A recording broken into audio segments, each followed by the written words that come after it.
All right, good morning. It's the Rod's Grind Morning Show. Free agent connections to Kafka. Any of them come to Detroit? We're going to talk about that. Brad Holmes finally gives some thoughts on Drew Petzing.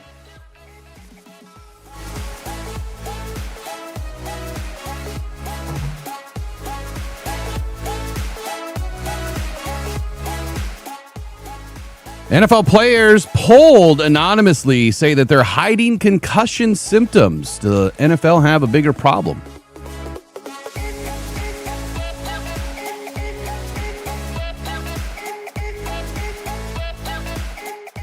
Eric has a segment talking about the Chicago Bears fighting for Tanner Engstrand and the biggest winners and, well, just the biggest winners really from the East-West Shrine Bowl.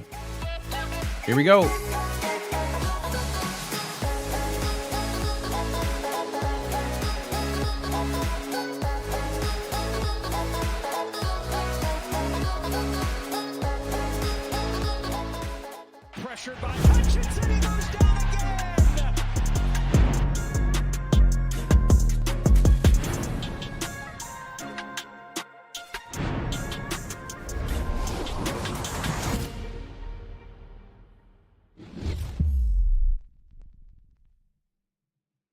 All right. Hey, good morning. It's the Rise Grind Morning Show. We are almost to the end of the month. The end of the week is going to be here any moment, and we're going to be flipping into February, but not before we have the Reese's Senior Bowl, which we will do that one live. We'll do a live stream, so join us for that. We'll be breaking down what we see during the game. We'll take some notes on some players that we feel could end up being Detroit Lions. Last year, we did pretty well. The people that joined were able to pick out some of the players that the Lions took a look at, not only in their top 30, but some of them that ended up on the team. Isaac Tesla being one of them. So it's a good football game to watch. I will be doing a review of the East-West Shrine game. I didn't get a chance to watch it live with y'all, so I am going to try to do that this weekend as well. Just got to cut out the time for it. Do me a favor, don't forget to like, share, and subscribe to this channel. And then if you do become a member, you do gain perks, but you also get automatically added to the DetroitFootballJournal.com with a free membership.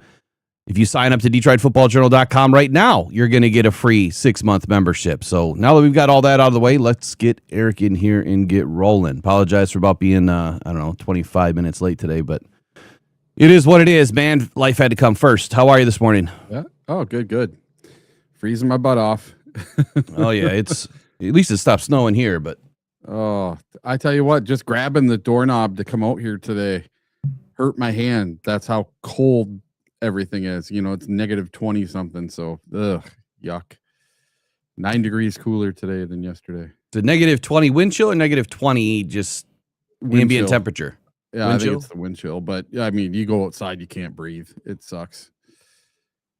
That brings up a good point. I think I touched on this a couple of times already, but the whole should you force NFL teams to have a dome, right? But I guess bigger than that is what you just said. You can't breathe. How are these players even able to breathe when they're running, 4-4, 4-5 against the wind, into the wind, and it's negative 10? That has to hurt. Your lungs just get restricted. You'd think the performance is going to dwindle when you have those types of conditions anyway, but that just makes it 10 times worse. Yeah, I see it both ways. It's fun when it's raining or snowing a bit. It makes for a fun game to watch, makes for a fun game to play in, but at the same time, it's a much better product if everyone is on a level playing field. Like I saw a report that some teams are wanting to go to a neutral field for the NFC and AFC championship game. Really? Yeah. I didn't see the report, but that was one of the ideas that we floated around the other day, that it makes sense. Yeah, and then have it in a place where weather is not a factor. Yeah, it has to be in a dome. I think you need to find a place that is probably Central America, not Central America, but Central in America. That way all fans have an equal opportunity to travel. It costs them the same amount of money to get there, same amount of time. You know what I mean? Maybe you have one on the east, you have one on the west. Yeah. I don't know. I really don't know how you do it to make it. I don't think the NFL cares where the fans have to go, honestly. They're going to show up. They're going to show up. Good morning to everybody in the chat here this morning. First, I'll call out my son, Christian. Good morning, buddy. How you doing? Got the mods in the house, of course. Robbie, newest mod to be added to the team. Trace, been holding down for a few seasons now. And who else is in here this morning? We got Lions fan 50s, or Lions fan since the 50s. MP, man, good morning. K-Biz is in the house. Good morning. I need to turn this to live so I can actually go all the way back. Who else in the house? Nick P, Mathix, 2me888. That's a new name, man. Good morning. Angus 1031. Who else do we have in here? MD Gladiator, Dwayne Keene, Lions Blood, David Lyons. Good morning. All right. If I missed you, it's not by purpose, of course. We're just going to get moving along here. Appreciate you guys all joining us. Woo What 316. Good morning. Yeah, some names I've never seen before. So that's kind of Edge is not the answer, dude. Yeah, I like that one. that's the profile name winner of the day. Yeah, Edge is not the winner. That's the winner of the day, man. We should do that. We should have some sort of a winner. We're gonna try to get I'm gonna try to get this game show kicked off. I'm putting all the graphics together now, trying to figure out what we're gonna do, and give you a few options. We'll start with once a week, and then we'll make it more often. Like, it could be a daily segment, but the goal is to get people to participate.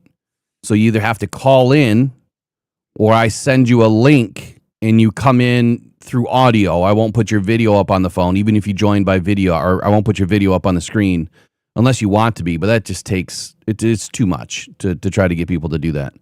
But at least the audio, if we can get your audio in, then everybody has an opportunity to answer, and then you'll be in a monthly opportunity to win some prizes. So we take all the finalists every month, and then we'll have one final grand finale game show, like the next month, the beginning of the week of the next month, and get everybody in. So you'll have, at least probably 4 to 8 winners, maybe 4 to 12 at the most. Maybe we shouldn't do it every day. It'd probably be too much. But I think it's a good idea, man. We get some local businesses to get involved. They'll be donating some things. So whether it's gift cards or other prizes, you'll have an opportunity to hopefully visit some places in local Detroit or wherever you're from, wherever you're at. You might be able to win something that you can use there. Anyway, let's get into today's news, rumors, everything kind of going on around the league. We're going to get into quite a few things, but I want to start off with one question, and we're going to do that when we get back so I can do a full reset. What was that, Eric? Nothing. All right. Good to go. All right, full reset. Here we go.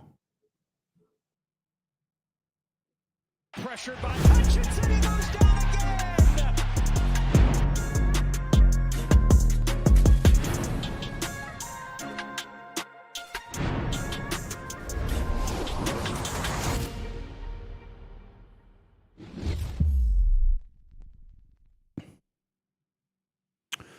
All right, first question of the day. This is kind of I'm going to do something like a funny question, maybe to get us rolling every morning. And here it is. Should the Seahawks sign Marshawn Lynch to a one-day contract?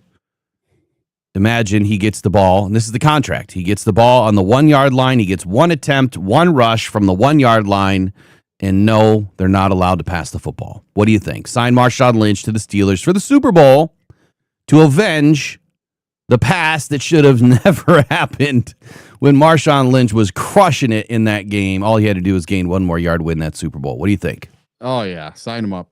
But he's not going to get it because this Patriots team has a real defense that is pretty good against stopping the run. So I would say call him up, but I don't think he's going to get it from the 1. Hopefully they do it on 1st and goal from the 1. They let him have it, not 4th and goal.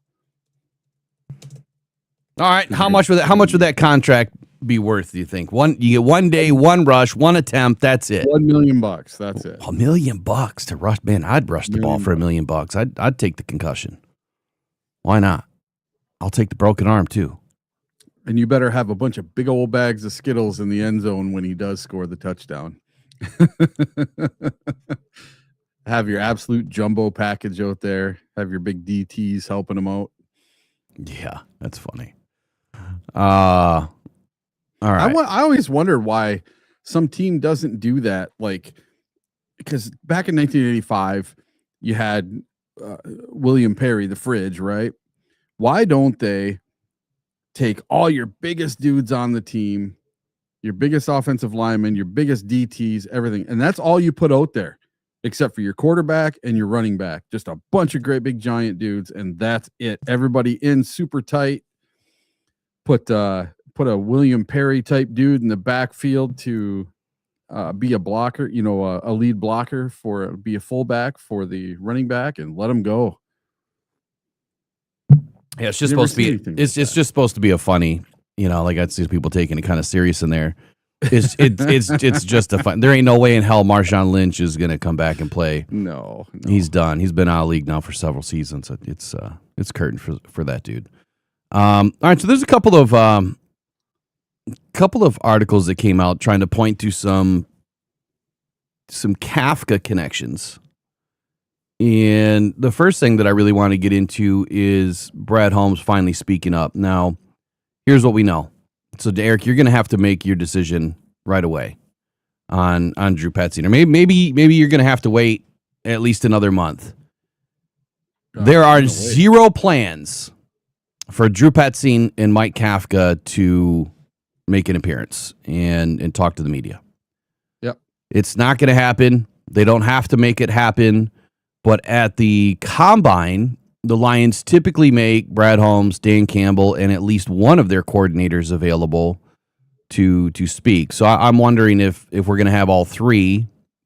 I'm sure Calvin Shepard will be at least one that'll speak. But when I read these statements which sucks, by the way, I wanted to hear them address the media, address the fans, and yada yada yada. But at least what I'm hearing through or reading through these statements by Brad Holmes, we've got to pivot a little bit, because initially I pegged Drew Petzing to bring in similar scheme, and obviously the 13 personnel would ramp up a little bit, and then you bring in Kafka, who brings the passing element.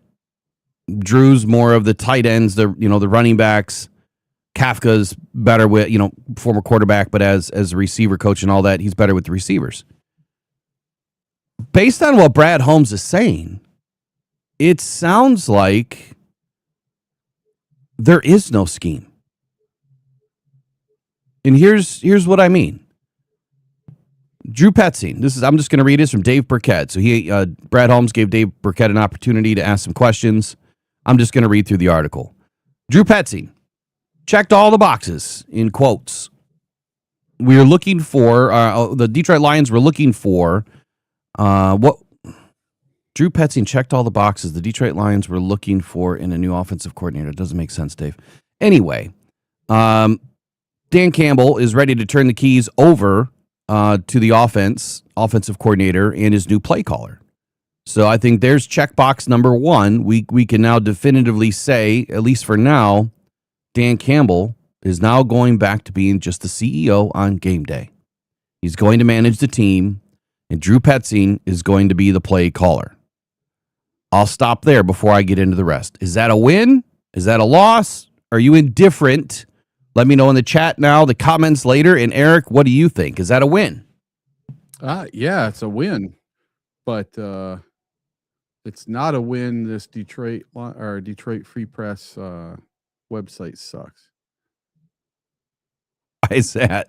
Because I'm signed in. It says, "Hi, Eric," and I'm signed in, and it says it needs me to sign in to read. I need to subscribe to be able to read this article. You don't have the login? Yeah, I have my own. Oh, yeah. I've had that same problem with them. Listen, I'm getting like 6 subscriptions a month that apparently I'm paying for. I had $19.99 hit like 6 times. And I'm like, what is going on here? I'll subscribe, and then every time you sign in, it says like it acts like you're not subscribed. So you go in and you subscribe again, and it's like, what the hell? The next day, It's like you're not subscribed again. And then I go in and I'm like, okay, I'm just going to delete all these subscriptions and then I'm going to start over. And you get multiple subscriptions going. It is the biggest scam out there, what they're doing. At least you know at DetroitFootballJournal.com, once you subscribe once, you'll be in. You don't have those issues. But anyway, yeah, you need to fix your stuff, Detroit Free Press. So with this, is it a win? Let me change the poll here. Is Dan Campbell turning calling plays over to Drew Petzing a win? I think it's a win. I think it's a big win. However, a lot of fans are thinking that Drew Petzing is still not the answer. And I don't understand it. There was a channel, I guess, that had someone in there that are hidden from this channel for obvious reasons, was in there saying things like, well, you definitely shouldn't listen to Rockhound because all he does is glaze Brad Holmes and yada. That's the last thing I do. If anything, I think I'm very, very neutral. But I think I do try to shine the positive light, because where is there going to be anyone else apparently in this fan base that is trying to shine a positive light? But right here, everyone is so damn negative. And we try to look at it from an objective lens of, what does this guy bring into the table? You know, why jump down their throat when we haven't even called the play yet? We haven't even seen him do anything yet. All we can base it on is what they have done. In what a lot of fans missed, Eric, is they didn't realize, because they don't watch Arizona Cardinals football, how many playmakers were actually out last year. Mm-hmm. And then they don't go look at the stats. And that's why I do that. That's why we do that here, is we go deeper into the storyline, because there's more than just surface level. You have to get underneath it and figure out what they're doing, why it went the way that it did, and at least formulate an educated analysis from that standpoint. Will it be right or wrong in the future? Nobody knows. We have no idea. But at least giving the guy a chance from the perspective that he's highly educated. He's been doing this now for 25 years, and he's done a damn good job everywhere he's been. But then you added Kafka. I've seen fans even melting down after we added Kafka. Why? Because they didn't get McDaniel. I don't get it. I really don't get it. But Dan Campbell turning over play calling, I feel it's a win. You think it's a win. I know you need more. Let's get into more. Here's what Brad Holmes had to say at the Senior Bowl on Tuesday. In quotes, just very sharp, very just open-minded, was able to fit in with the staff. This is from Brad Holmes. Knew some people on the staff already, but look, it's his offense. It's not something where he's got to do something else or be like, this is his show, man. So we just felt like it was the best fit for us. I know these quotes are all herky-jerky, and I don't know if Burkett is chopping and cutting things up, or if this is the full statement. Oftentimes what you'll see, and I do it as well, just because it makes sense, is you'll kind of clip and fit things together. But I try to keep the narrative the same, right? What they're really trying to say. If I were to paraphrase this, what it sounds like to me is that they're not going to ask Drew Petzing to change. They're not going to ask him to do something specific. They're going to allow him to do what he wants to do. It's his offense. You're going to call it your way. Obviously, you're going to do it under the confines of what Dan Campbell has a vision for. But when I get to the next part, this is where it really opened up my eyes. So let me stop here. The fact that Brad Holmes is stating that this is Drew Petzing's offense. It's not a Drew and Kafka 50-50 situation. It's Drew Petzing's offense. He's going to get to call it his way. Brad Holmes felt it was the best fit. What do you think? Perfect. I as long as he melds some of what they already do, I'm happy with it. You know, as long as he's not coming in trying to make it completely 180 degrees different than what it was, I'm fine. And I like the fact that Dan will not be calling plays. Not that I don't think Dan's a good call player. I think he's a better CEO. Look what happened when he was the CEO and the coach instead of being the play caller. We went 12-5 and made it to the NFC Championship game and almost went to a Super Bowl. And then we went 15-2. That's how you do it.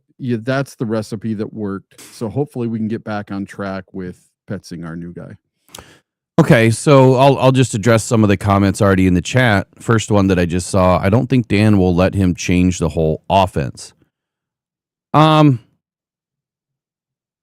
not. I mean, I don't think he's going to have to change the whole thing, but if we're going to take this from surface level, what Brad Holmes just said, it's Petzing's offense. He's going to be able to do what he wants. And I think, of course, there's going to be some, there's going to be some things that Dan Campbell wants to remain the same. There's going to be some things that Jared Goff, is going to want to do. There's going to be some things that Amon-Ra St. Brown, Jameson, everyone's going to have their own little piece to the puzzle.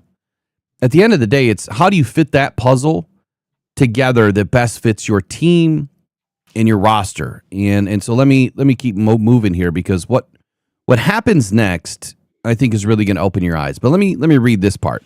Petzing spent past 3 years at Arizona as the offensive coordinator, oversaw one of the NFL's best rushing attacks in 23 and 24. Now, we were pretty damn good in 23 and 24, even 25 to a degree. And Arizona was as good, if not better, in some of those seasons. That enough would have sold me. The Cardinals ranked last, though, in the NFL in rushing attempts, and slipped in most other offensive categories this year as they dealt with major injuries, among others, quarterback Kyler Murray, Marvin Harrison Jr., James Conner, the running back, Trey Benson. Holmes said Petzing did an, quote, impressive job calling plays given Arizona's personnel issues. The Cardinals' assistant special teams coach, Sam Sewell, who's coaching special teams for the national team at the Senior Bowl this week, told the Free Press that Petzing's ability to adapt helped keep the Cardinals competitive offensively. This is a game changer type statement, because when you look at what the Lions have gone through for the last 2 years, I think that all of us can agree there was a lot of pivoting going on, right? There was a lot of, you don't know what's going to happen from week to week. Not so much on the offensive side of the football. Outside of the offensive line was never consistent, right? I think it was 9 different offensive line formations, which means 50% of the time you're putting somebody new in the trench. That's not a good recipe for success. But the fact that they're identifying, and other coaches are coming to his aid in identifying the fact that Petzing does an impressive job at pivoting and calling plays, given all of their personnel issues, that is the type of coach I want. I don't want a coach that is stuck with a script, and then when the script runs out, or in Johnny Moe's situation, you get a turnover, and it's like, I don't know what to do. And he called the worst play calls ever. We didn't do anything with turnovers besides like one game. And then when Dan Campbell had an opportunity, I think things got a little bit better in one game, and then the rest of the time it did not so much. So this is great that this guy's able to pivot. He's able to think on his feet. He's able to be what? A chameleon. And that's exactly what we need our guys to be, is a chameleon. They have to be able to adapt to the times and the change. Here's a quote by Sewell. Now remember, he is the, not Penei Sewell. This is the special teams coach, currently coaching the national team at the Senior Bowl. He was the Cardinals' assistant special teams coach. Sewell said, quote, "You look at the amount of injuries that we had. The injuries are never an excuse, but the group of players that are out there, him being able to still manufacture productive offensive games, it's something that probably shouldn't have been able to happen." End quote. And I can kind of deduce from this the reason why he's saying that is because their depth, the rest of their roster, is not anywhere close to what the Lions have for depth. It's not anywhere close to what some of these teams in the league that are some of the best teams year in and year out have for depth. The Cardinals are a young team when it comes to having a team that not only has starters that are decent, but your depth that can come in and play at a high level. It just doesn't exist in Arizona. It doesn't. So when your first line defense and offense goes out, you can cash it in. We've seen in Detroit when our first line offense and defense has problems, our second string steps up. The Lions obviously return the bulk of our offense here in 2026. We ranked 5th in scoring in the NFL, but we need some upgrades, right? Offensive line is a major point of contention, and then also tight end and running back. What are we going to do with David Montgomery? Now, he was also asked how different the Lions offense could look in 2026 with Petzing calling the plays. Brad Holmes said, quote, I mean, look, it's his offense. And a lot of it is, what I liked about him is that it's not a system. That's a buzzword today, or buzz phrase. It's not a system. It's what you do, you have. It's what you do, you have. What's the personnel that you have? Like, what can we do? And so that's what I think he showed us in that process, is that he can maximize personnel of what's available. So that's real exciting. Let me paraphrase, and then I'll ask a question. What I'm seeing here is, 1, it's not a system. 2, Petzing did a great job at maximizing the personnel that they had available, and he was extremely good at maximizing the players that he had available, knowing that their given talents maybe were subpar and probably shouldn't have been out there starting in the first place, but they didn't have any other options. And the fact that you were still able to stay competitive week in and week out, that speaks more volumes about a coach than anything else. Those guys are out there fighting for you, knowing as you're going into this game, you're probably going to lose. And whenever you know that, it doesn't feel good. All right? It doesn't feel good at all.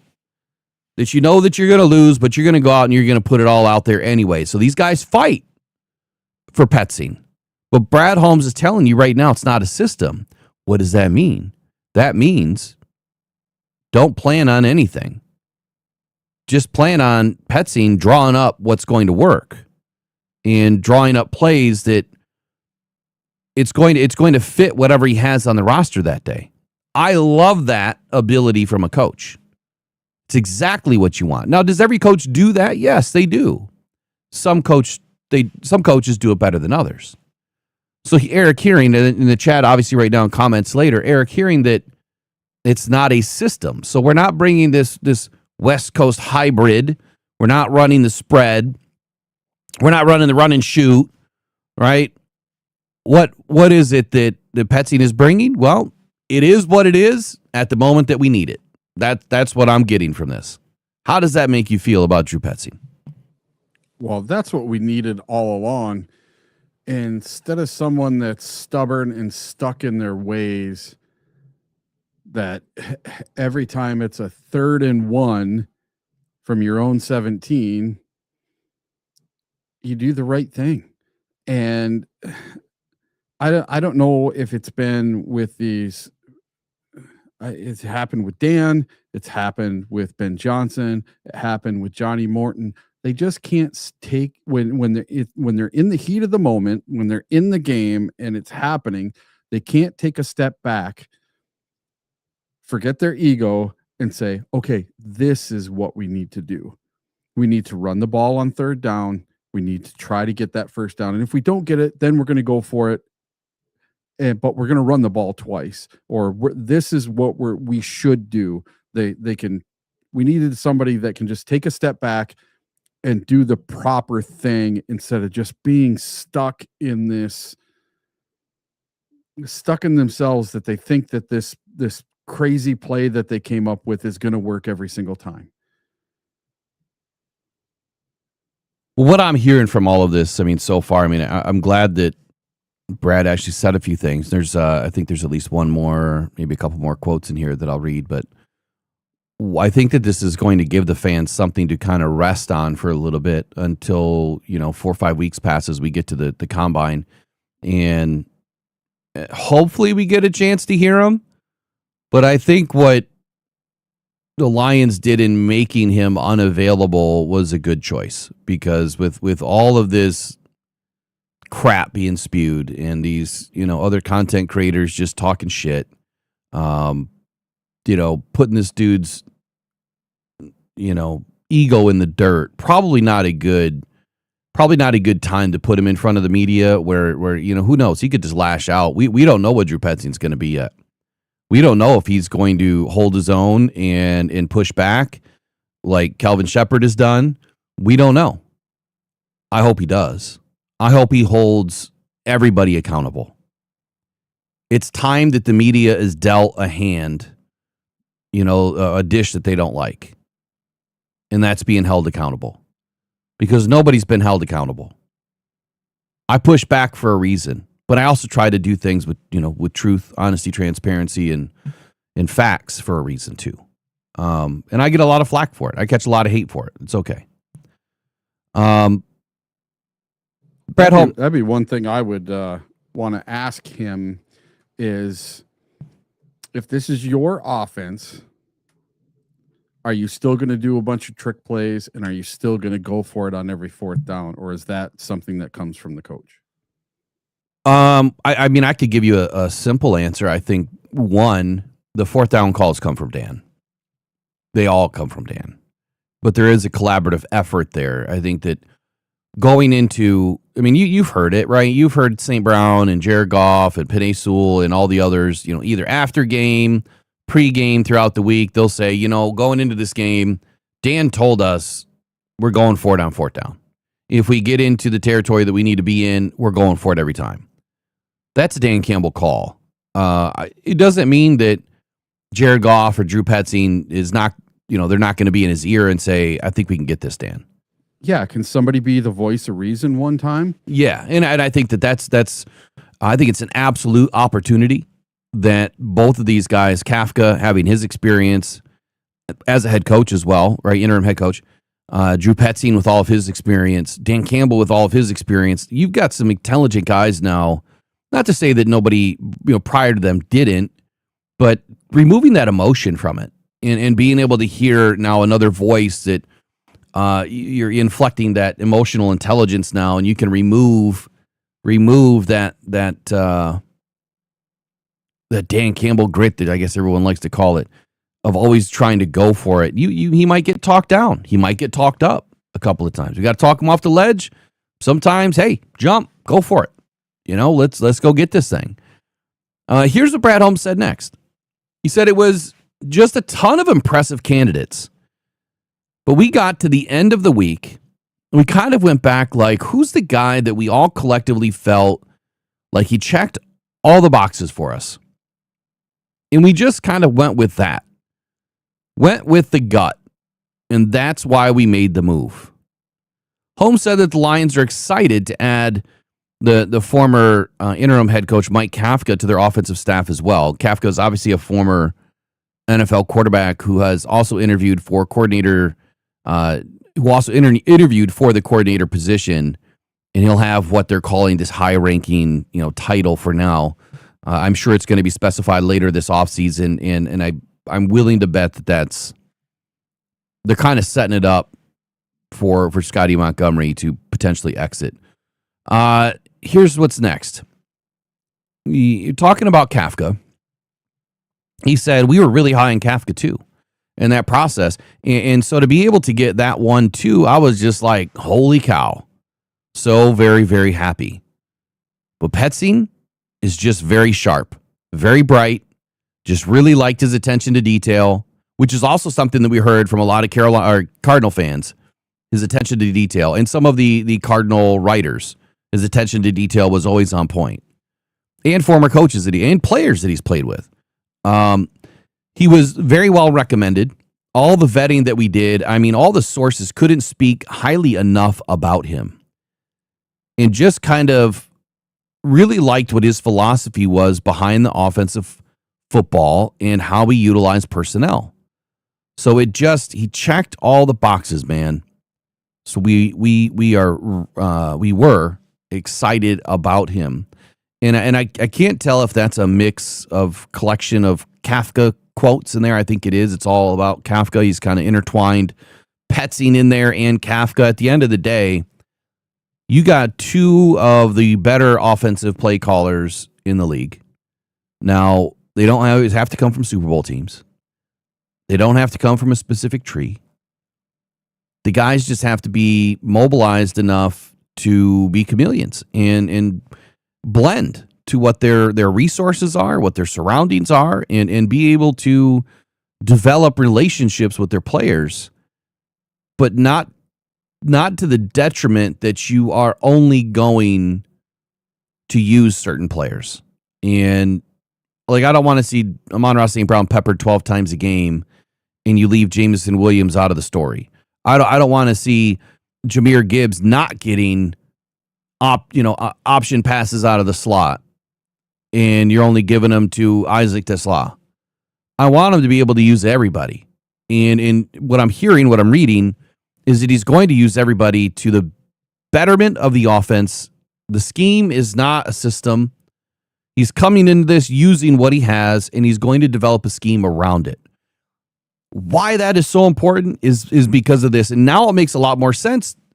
I said this a week and a half ago. When all he had was McBride left, why do you think he did what he did? Why do you think he went at McBride so much? Why was McBride highlighted and had 2 crazy good seasons in a row? He didn't have anybody else to throw to. He didn't have anybody else he could count on.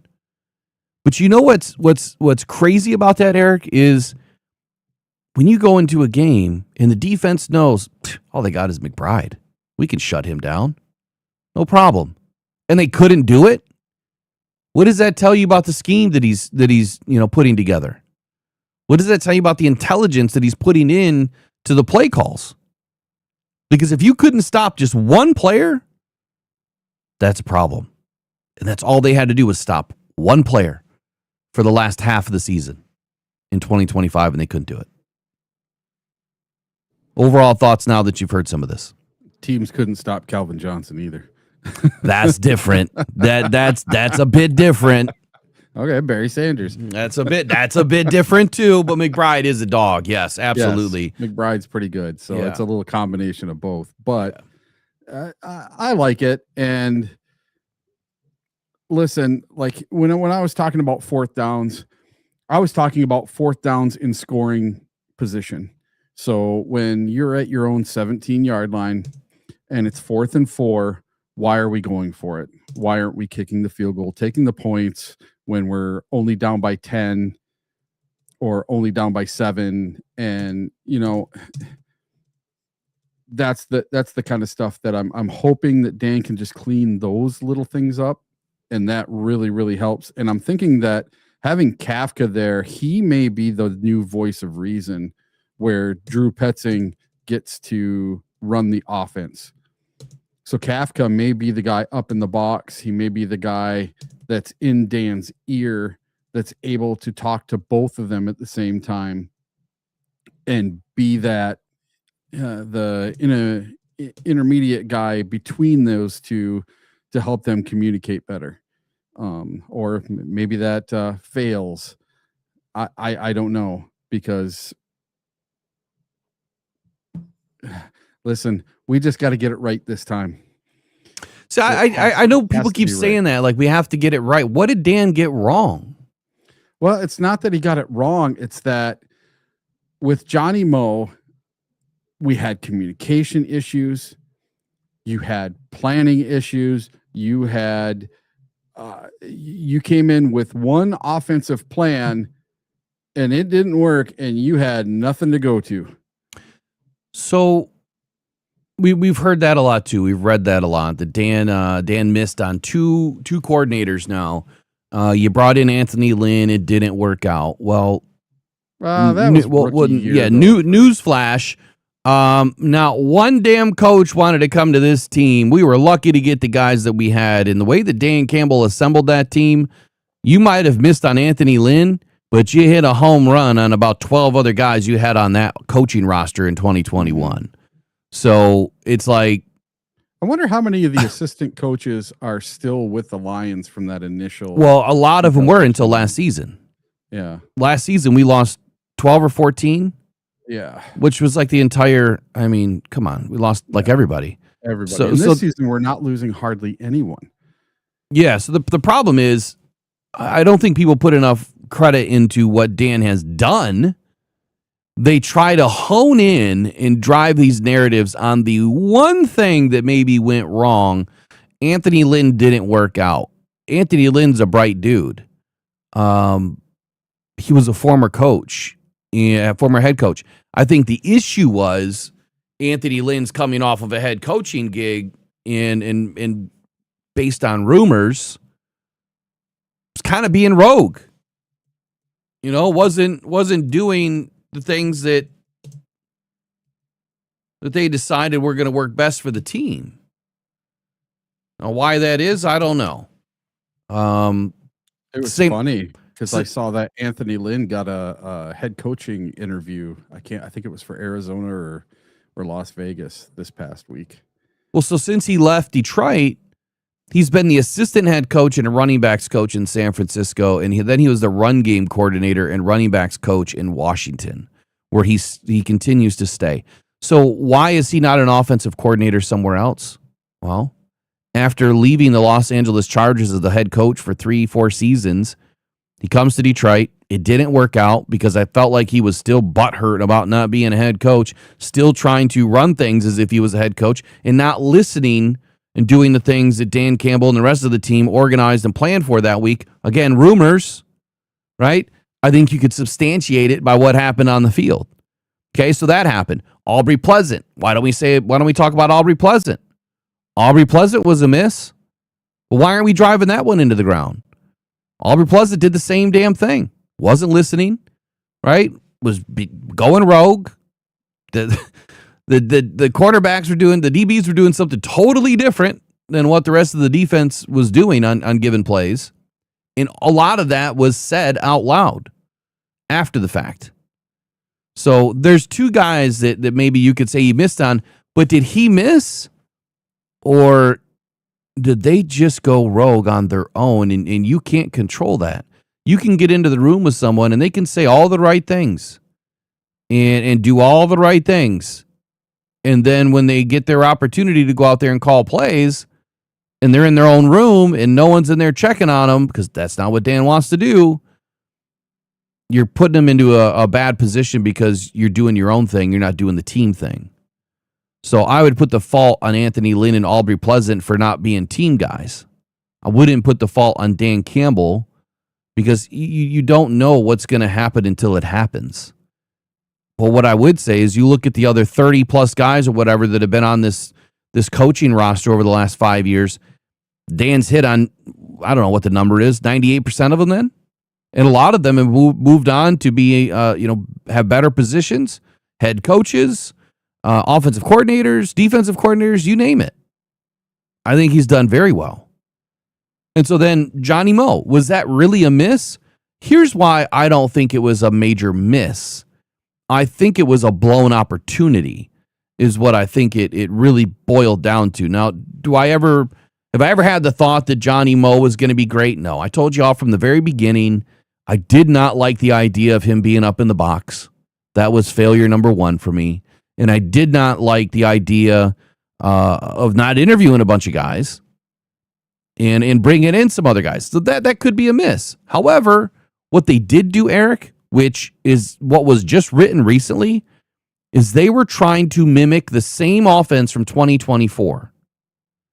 They brought in Johnny Moe to run the same offense. He was never a play caller. So they were going to try to just take what Ben Johnson was doing and give it a breath of fresh air and run it again in 25. It didn't work. But that's what he was trying to do. This year, now we're going to do something different. We're not going to have a system. We're going to take what we have and we're going to develop our own system. We're going to develop our own scheme and our play call sheet based on, who's in the game that day. Matter of fact, and I think that's what they did when they first brought Ben Johnson up. They made a system for Jared Goff with Jared Goff's input. Absolutely. I want to find the statement because there was something just said about what the Lions did in 2025.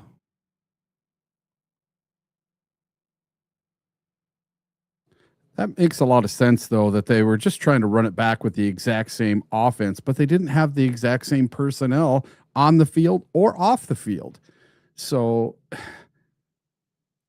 is that a failure on the Lions to not let Johnny Moe do his own thing, or was Johnny Moe doing too much of his own thing? You know, it makes me wonder, like, if you get into the process, right, you're really not going to know anything until you hit the field, right? Everything is always going to sound great in theory. You can write a lot of stuff on a whiteboard that looks great, right? I always use this analogy. You can wrap a piece of dog poop in gold, right? But at the end of the day, it's still dog shit. Hey, I'll take that wrapper. Gold's up to $5,549. But you get what I'm saying, right? You can take a piece of poop, you can wrap it in gold, you can set it on a table next to everything else, it's going to look like gold. But when you start to peel back the layers, it's going to hit you in the face and it's going to stink. Well, that's kind of what they did with Johnny Moe. They wrapped him in this gold jacket of Ben Johnson's playbook and said, go for it. We need to run the same thing. We got to change up some language. But as you started to peel back the layers, it started to stink. Wasn't the same. Wasn't even close. But unlike last year, here's the statement. Unlike last year, when the Lions hired John Morton to replace Ben Johnson and focused on candidates who could, quote, keep Johnson's offense in place. All three candidates they interviewed last year, only three, worked for the Lions under Campbell. This year, the search was wide-ranging and included just one internal option, David Shaw. The Lions never interviewed Scotty Montgomery. That's crazy. So that tells me Scotty's out. That's why I keep going back to that. So maybe the information that I had the other day is making a little bit more sense as to why Kafka's in the house.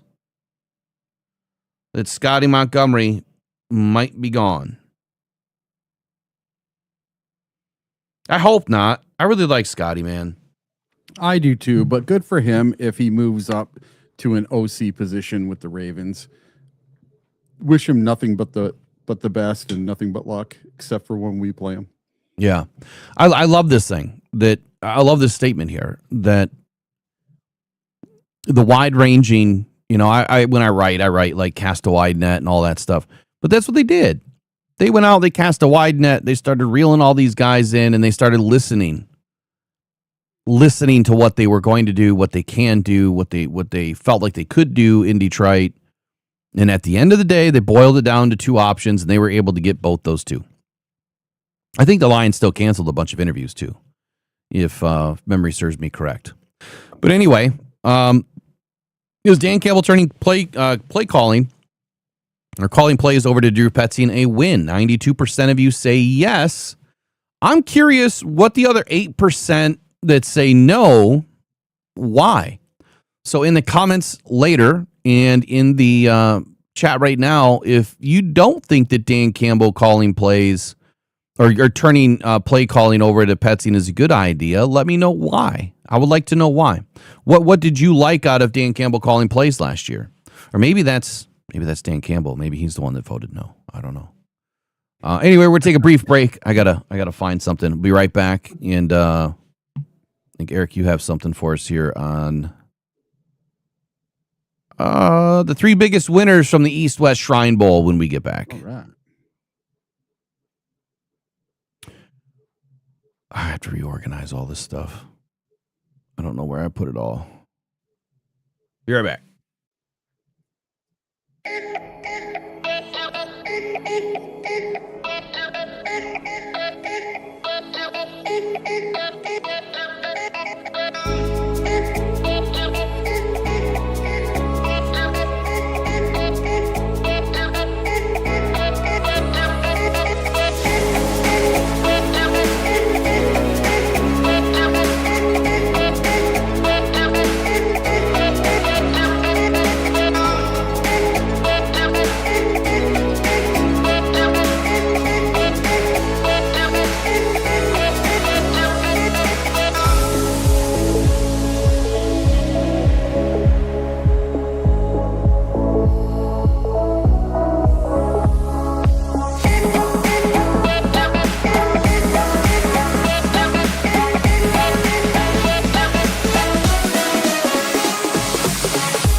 All right, Eric, bring us into the East-West Shrine Bowl, 3 biggest winners, and then I'll be right back on with you in just a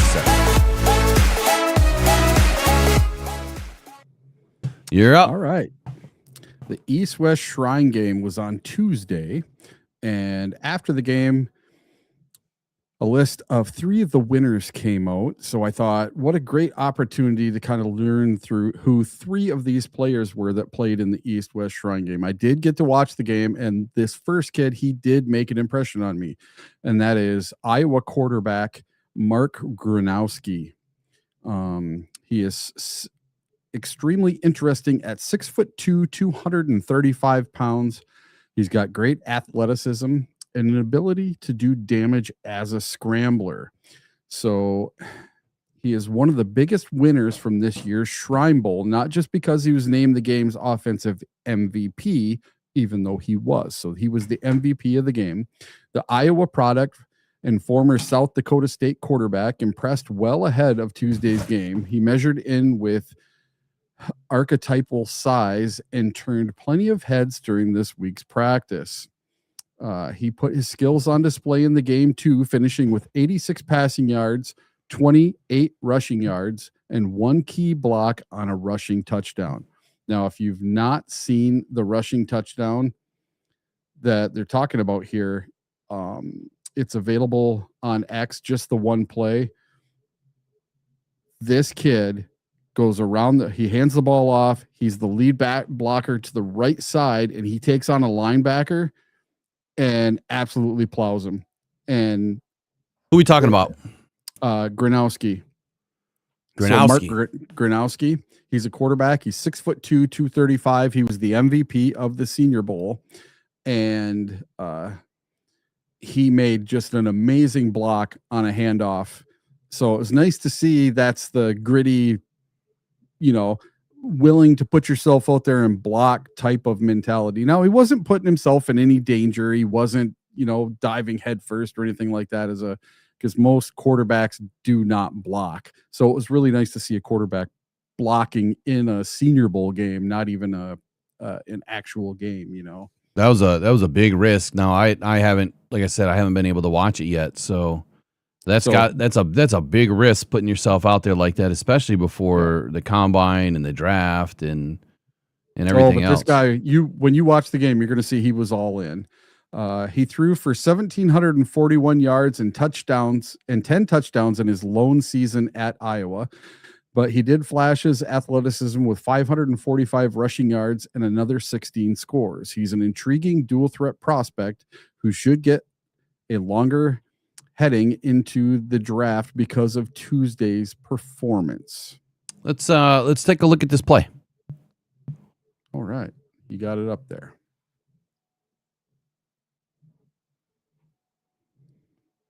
And he goes out and nice. Boom, gets the block. Well, let's rewind that again. So Gronowski is what, 6'2.5"? Yep, number 11 there. He's just a titch under my prototypical standards, but if he can play, man, he can play. The question is, where is he going to end up?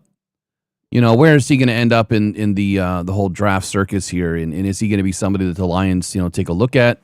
6'2", 235, man. He has the ability, just with that body size, to do a lot. I'll definitely dig into him. Maybe he's maybe he's a second, third round pick. I don't even know. I haven't even looked. Yeah, I if I had to guess, I'm going to say probably a later round pick, 4th, 5th, 6th, probably day 2, day 3 guy. J-Rod just said something in the chat that just made me laugh. Someone said they seen ZZE shoveling in shorts and a t-shirt this morning. I was not shoveling this morning. All right. Our second player is Dom Richardson, the running back from Tulsa. Several Shrine Bowl invitees opted not to participate in this year's game, which opened the door for some late additions to step in and stand out. Sounds like Isaac Tesla. Tulsa running back Dominic Richardson was just such a player, added to the East-West roster on Sunday. Head coach Lunda Wells, who currently serves as the Cowboys tight ends coach, got Richardson up to speed quickly and found a role for him on the offense.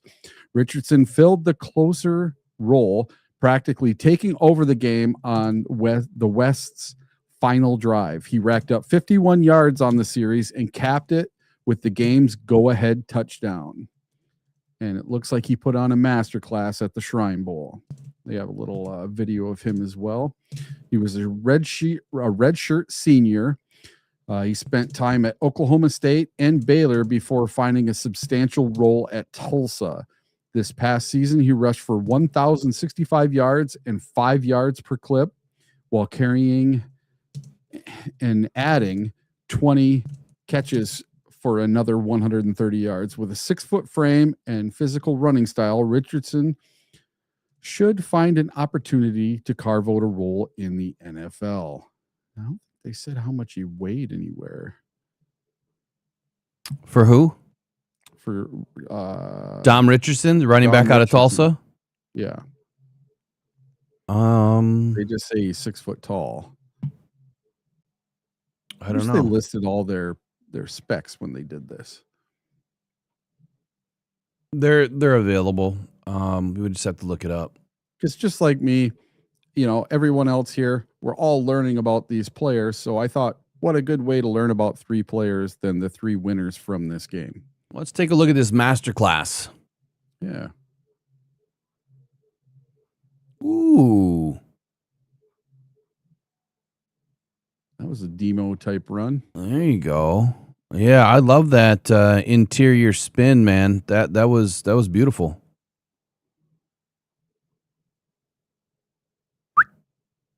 Yeah, that's nice. This video is a bit grainy. Is it grainy on your guys' side? I can never tell. It doesn't look like it on the feed. The feed looks good. It's grainy to me. As long as we can tell who's who. Where was this? It was aired on NFL Network, right? NFL Network. Correct. Oh, shit. I'm going to have to clip all this out.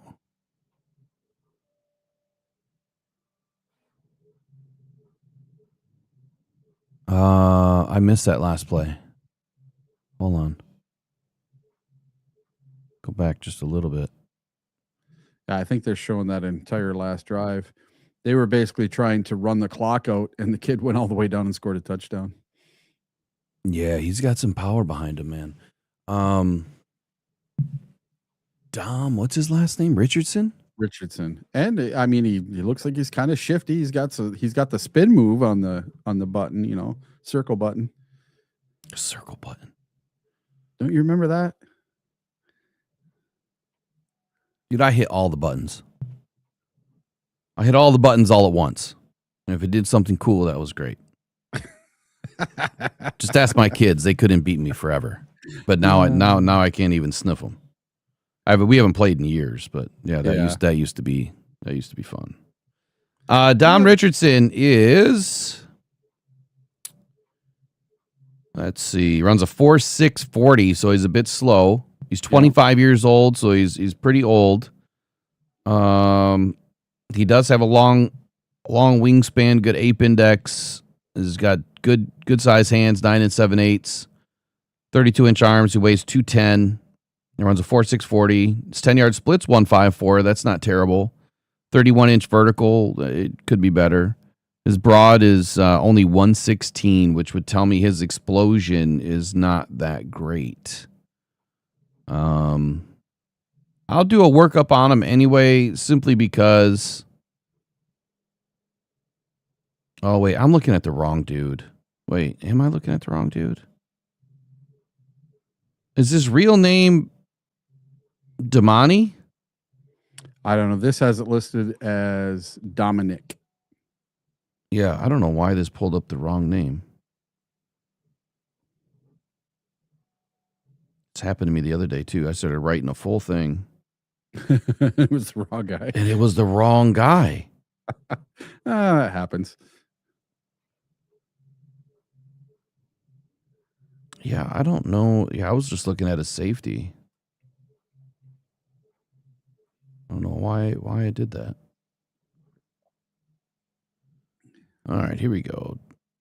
Let's see what we got here. And he's out of Tulsa. Yeah. Yeah, 6'2", 210. He runs a 4.53, so we're not that far off. His high was 4.6. His low is 4.43. So his weighted average is 4.53. We'll see what he does at the combine. Yeah, of course. And these might be three guys we can keep our eyes on at the combine. Specifically be looking for these guys when they run and do drills. Week 13 of this past season, he was American Conference Player of the Week, honorable mention. He rushed for a career high 203 yards on 28 attempts, 7.3 yards per carry. That's insane. Yeah. With a touchdown in the 26-25 come from behind win against Army. Nice game, Dominic. Week 12, American Conference Player of the Week, honorable mention again. He rushed for 166 yards, 6.1 per carry, scoring one touchdown in the 31-14 win over Oregon State. And let's see, let's go back a little bit further. Back in August 30th, he ran for 142 yards and one touchdown, leading a 263-yard team rushing performance for Tulsa in a dominant win over Albion Christian 35-7 season opener. So couple of pops in this last season. I'll definitely add them to my list. Mm-hmm. All right, who's next? All right, the final one. This one's going to intrigue a bunch of people in the chat because this is the position that everybody wants. It's an edge rusher, Mason Rieger from Wisconsin. And it says, NFL teams can never have enough edge defenders, the Lions, which is why Wisconsin's Mason Rieger should be garnering attention with his Shrine Bowl performance. Rieger, who came to Frisco at 6'4", 245 pounds, tallied 5 sacks and 6 tackles for loss in this past season with the Badgers.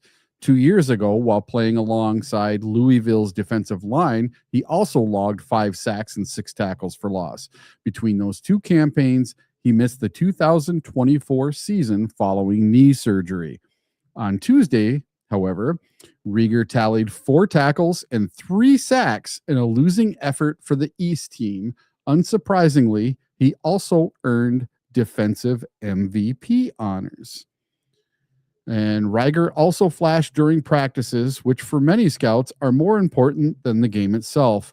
While a strong final season and a great few days in Frisco probably won't be enough to make Rieger a top draft pick, he's probably done enough to hear his name called over draft weekend.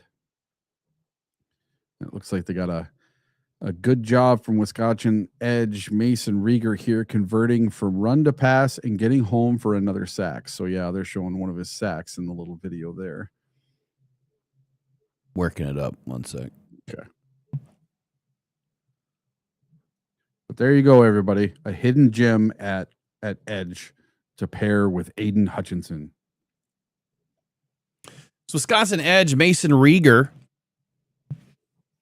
Oh, I totally just missed that.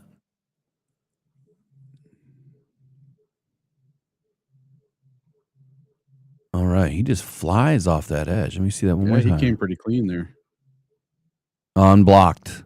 Yeah, unblocked. So that's a designed unblock. Yeah, you better get that. Well, you know what? That running back tried to get him late. If you look right there, the running back sees him, tries to get out to him, but it's too late.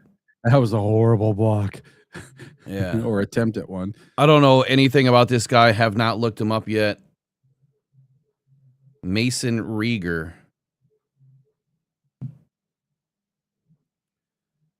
Oh, let's see. 6'5", 248. So he's a bit light in the old pants. Yeah, he's skinny. He's skinny. That doesn't mean that he can't be more of a linebacker versus an edge is probably where I'm going to see him right now. Now hold on here. I see 2 Mason Riegers. Why does one have a picture of this big white guy and the other one has, what is this? Who's this guy? Yeah, he's a big white guy. Number 22 for Wisconsin. This is 6'4", 245. Yeah. Oh, it's not giving me what I want. So that is on the lighter side of things. Yeah, he's going to have to be more of a, at least for right now, more of a linebacker. I'll dig into his tape, though. But, you know, all these guys, they try to lose so much weight to go to the combine so they run fast. Yep. They want speed. They want some speed. But I look back at it like this. Okay, so we're looking at the edge position. When Aiden Hutchinson came out in the draft, was he the fastest edge rusher No, not even close. in the 40? Not Was he even even close. close? No. See, so getting skinny and trying to run fast doesn't matter. I'd rather them just stay at their playing weight and do all the drills that way. Yeah, that really won't benefit them, though, because you know how it is, man. They've got to impress. They've got to impress. And what really stands out for me is when, okay, so the combine is, you know, it's the big pajama party. And, you know, guys like Brad Holmes say they don't put any value in it. They value the interviews more than anything, which I get it. You know, I would value the interviews more than anything too. However, where the combine, and I know I've said this before, I'm like a broken record some days, but where the combine is beneficial for somebody like me that's independent, right? Somebody like Eric, is we don't have all the background reports. I don't have the time to call, 50 or 150 schools and try to get information. I don't have time to travel, nor do I want to put up any funds to travel to all of these locations to watch games. I would be spread way too thin. I would never be on a morning show ever. So where the combine matters to me is I could take the proprietary models that I've built, the TAPS and the RAM system. I find they've given them names, and now I can take that system and I can apply it to what I'm seeing. The drills that they're doing, I'm adding to the system this year. Last year I made notes, but this year I'm actually going to add them in a way. I'm not sure how yet, but I'm going to add it because it was beneficial to my scoring method. But I can take these models. I can add the height, the weight, the speed, all the other measurables, the agility scores, everything. And it helps me to get an idea based on previous history. I go back 15 years and I look at the best of the best of the best. And I'm not going to give it all away because I don't want someone to take what I do.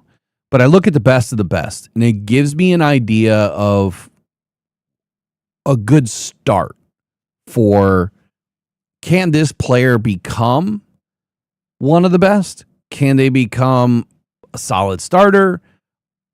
Do they have the height, weight, speed, and all that stuff, but maybe they're missing a few things in the agility area? Maybe they're tight. Maybe they can't flip and run as good. Maybe their bend is not as good. So I get an idea of who they are before they even take snap one in the NFL, and then I can start to rank them. And then when I start to watch film, that's where it changes. That's where guys start moving up and down my board. And so far, done pretty well. Not as good as I want to do, but getting a lot right is hard to do anyway. That's why every single one of you today, do yourself a favor. Go in and look at everybody's Mach 1. Download it. Save it. And then the exercise that we're going to do, we'll look at everybody's Mach 1 this week.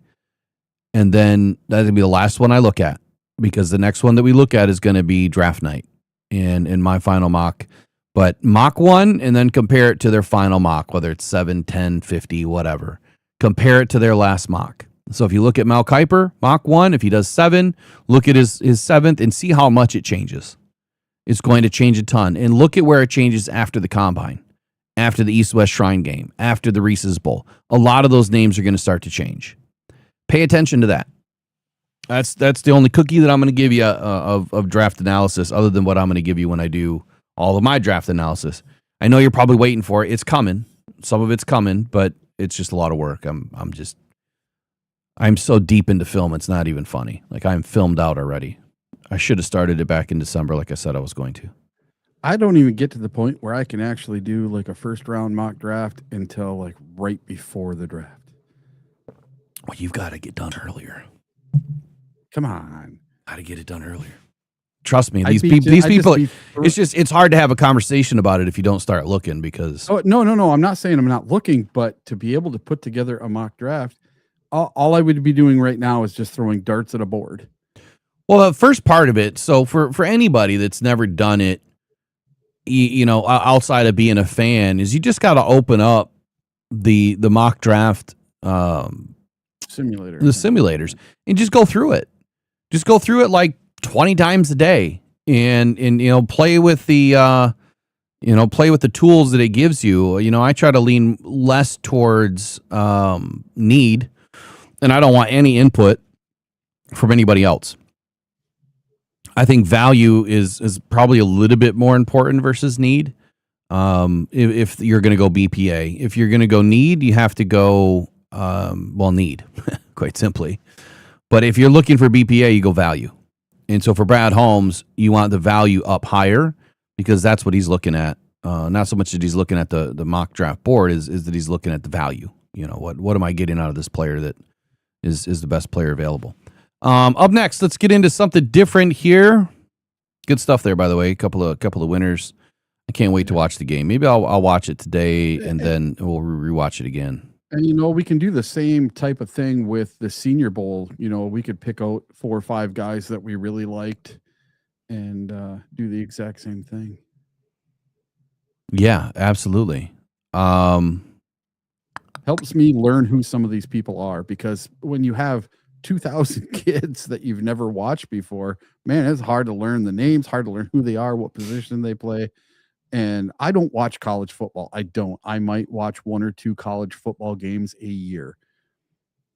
Well, that's my biggest downfall right now is I used to watch a lot of college football in the NFL, but doing this, you got to have to, you know, bide your time. You got to pick one, and it's hard to do both. That's why I have to jam everything between the Lions season. Hopefully, it was still going right now, and I'd be way behind. And then I got a month. To get ready to start getting some things out, and then free agency kicked in. You gotta marry everything up so that it can work. When I get more arms and legs, I'll let you know. So a bombshell kind of hit yesterday within the NFL's medical tent, and I can say that I'm not surprised. And I think the NFL has a big problem. NFL players hiding concussion symptoms. The question is, how can you hide it?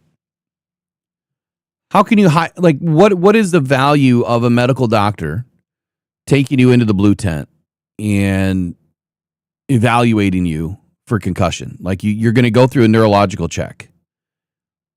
They're probably grabbing, you know, their fingers, you know, you're putting your legs up and down. You got to push their hand down. Normal neurological check, right? And then they take their pen or a flashlight and they, you know, have your eyes follow back and forth. And then they shine the light in your eyes to see if you dilate. That is just part of the process, but you can't really tell what's going on in the brain. I'm sure they ask them a series of questions, make them remember some things, whether it's a series of numbers, whatever. I'm not a doctor. You can go look up concussion testing for yourself.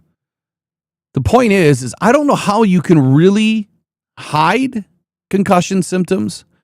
I mean, when you're out, you're out.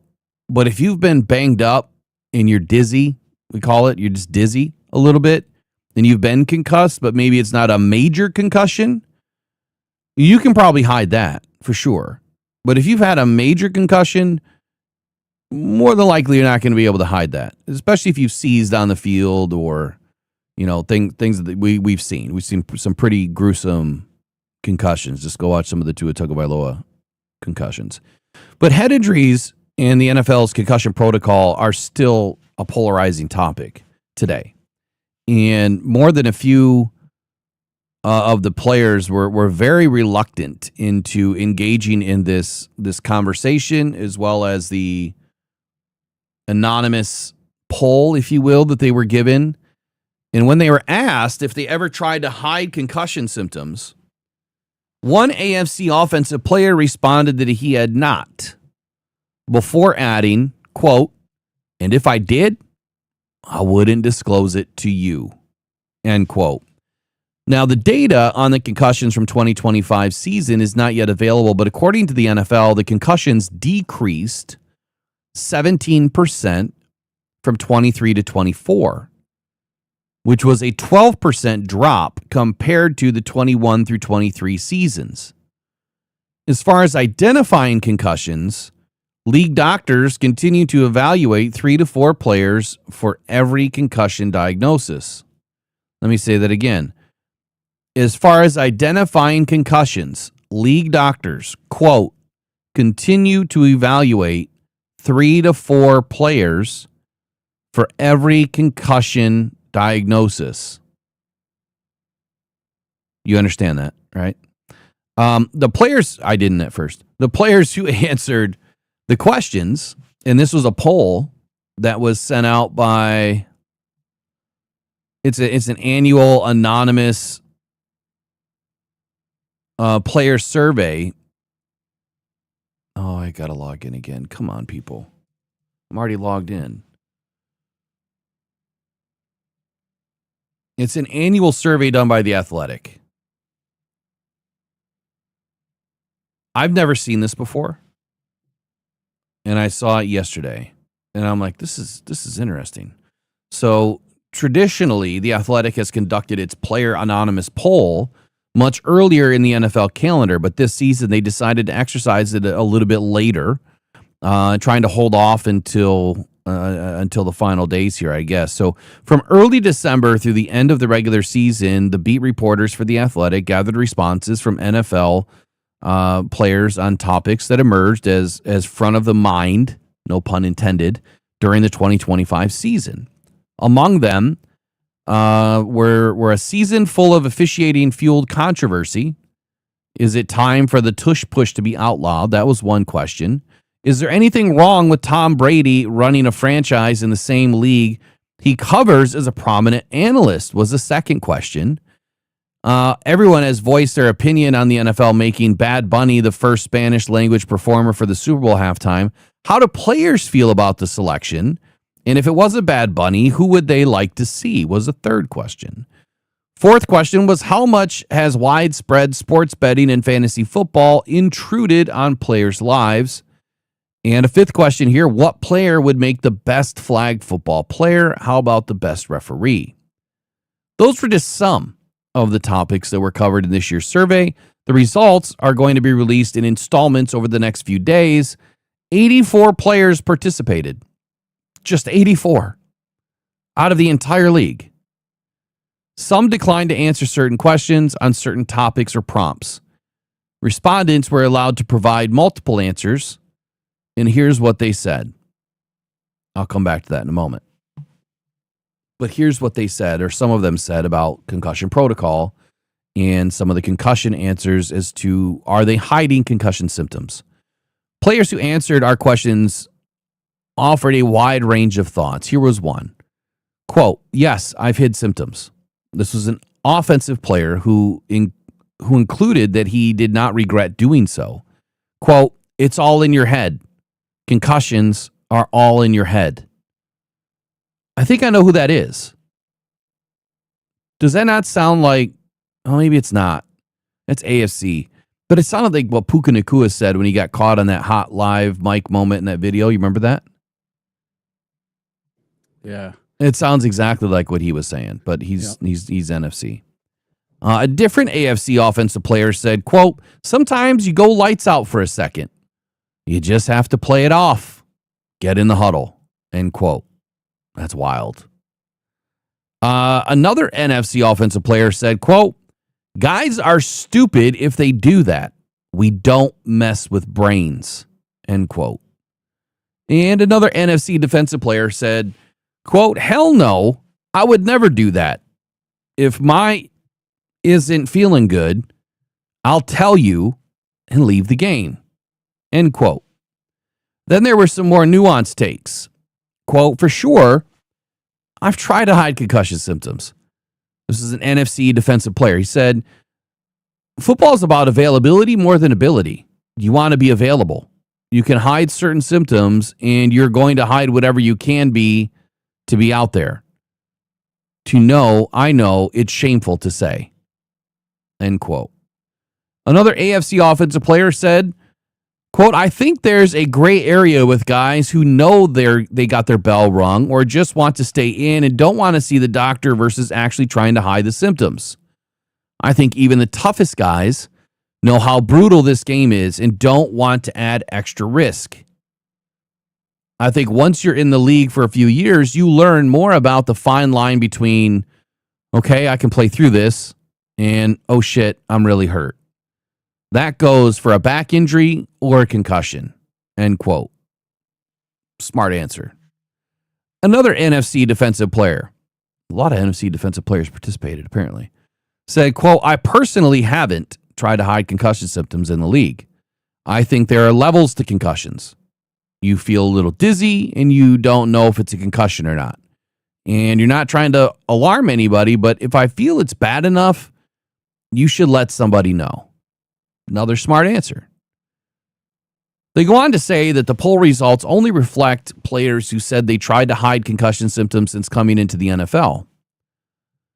If the results included players who said they did so at a lower level of football, such as high school or college, then 26% of our respondents admitted to hiding concussion symptoms at some point in their football past.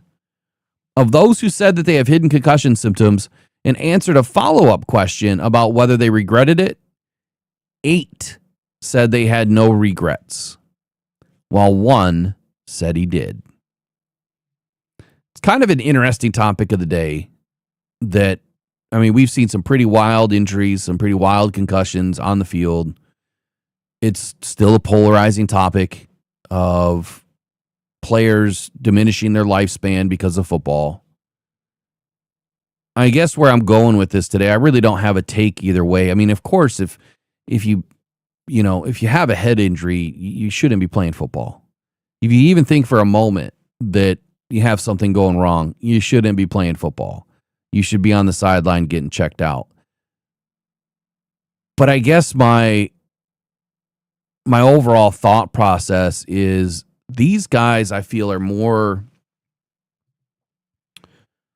ingrained to try to play through it and try to hide it because they know if they miss a game, if they miss a couple of games, if they get labeled head injury, their time in the league is going to come to a close.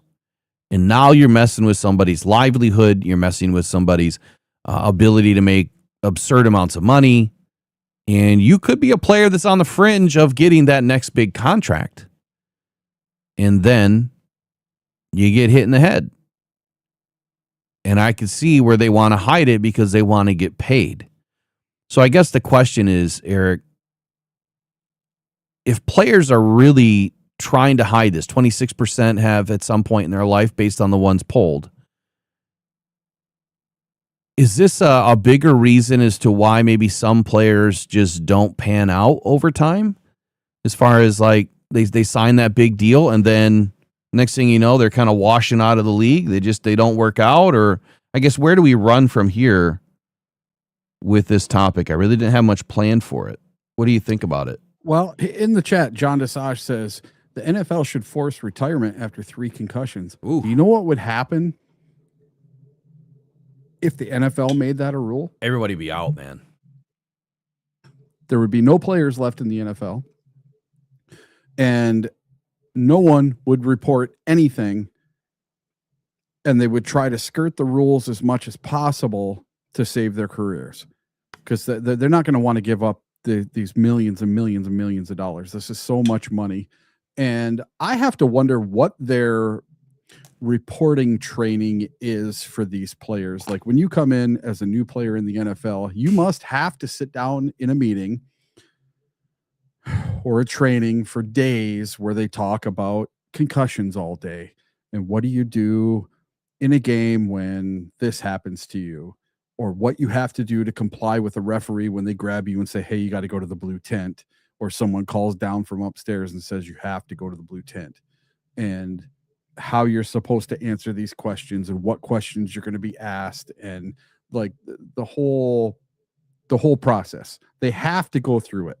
They have to, for legal reasons. They would have to go through all this with every single player, and they know what they can skirt. They know what they can't. But me as a player, dude, I wouldn't mess around. If I'm hurt, I'm hurt. Just like if I had a broken arm, I'm not going to try to keep going in the game.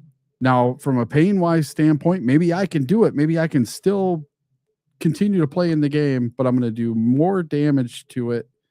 Just same thing with the concussion. If you keep going with it, you're going to do more damage than you would have had you just taken yourself out of the game, went to the blue tent, got your medical evaluation. If they say you're good to go, you're good to go. But if they say you're not, well, then stay out of the game for a while, and go through the concussion protocol and do what you have to, because sometimes these symptoms don't come back for a day or two or a week, and you're in practice.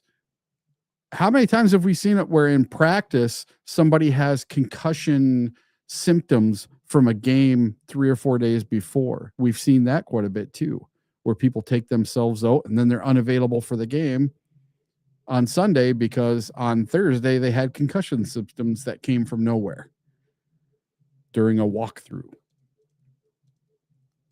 So for me, I would try to be honest with myself, and you're only going to hurt yourself by not self-reporting and not being truthful when you do get taken to the blue tent.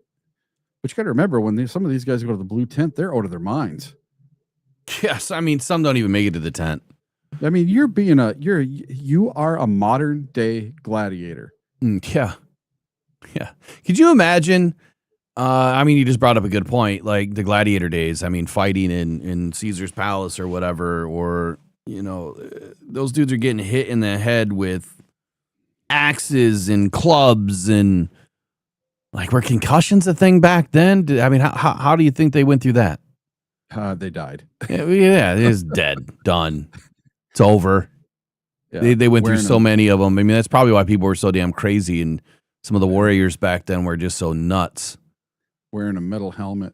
I just got done watching this series, Spartacus, and it's all about the gladiators, and what a crazy, the things they did at the Colosseum. And the Colosseum wasn't the only place they did this. I mean, they had mini Colosseums all over the place in Rome, and it was quite a big thing back in the day for gladiator games, whether it was a person against a human, like a human versus a human, or a human versus animals, which was very big, and then recreating old victories and old battles that had happened. So interesting stuff. Arf just brought up a good point. I guess YouTube's up to its tricks, man. They're crushing ads. So we want content to be seamless and friendly, usable, watchable, and not loaded with interruption. So do us a huge favor when you guys get in. If you smash that like button right away, we're gonna go back to our off-season ways, which is getting those ads off. So if we can get, the way it works is YouTube has an algorithm which has been changing quite a bit, and it's hard to keep up. But when you come in, it's basing it on impressions. How many people get in right away when your stream goes live, and then they match it up to how many likes and impressions you're getting. If that number is getting higher and higher and higher, they push you out to more and more and more people. Our trade-off is, turning the ads way down as far as it'll let us, or turning them off. If I turn it off, it's about maybe $7,000 a year just in the off season that we would give up in potential ad revenue. If we turn it way down, well, obviously that benefits everybody. So I think the goal this year is we'll turn them way down, but we got to get ads up. If we get 100 people in, we need 70% of likes before we can even do that. We try to do it in the first half hour, and then by the second hour, so after the first hour of the show, if we haven't hit 70 or 70%, at that point it's 70%, then the ads just have to stay on. Otherwise, will start to lose traction. But our goal is always to be no ads. Like that's always been the goal. Last year on a day like today, where a little while ago I looked, we had 110 people in. We had 100 likes in the first 30 minutes. So getting to that, that's what the goal should be every single day. Get 100 likes on this stream every morning. We always have 100, 150 people in. Let's get 100 likes every morning first thing. All you got to do is hit that like button right when you get in here. Yeah. Right now, I know that they're triggering about every 12, but he was saying they're triggering about every 5.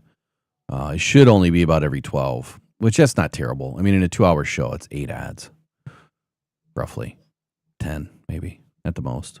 But let's get that down to 5 or 4.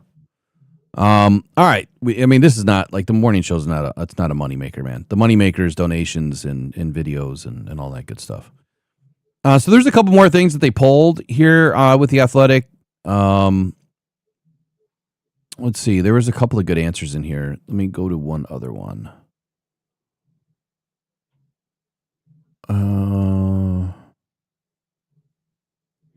I see this other one in there. It says, what do the NFL players think of the kickoff rules, the tush push, and hip drop tackles? Yeah, that's what I'm looking at right now.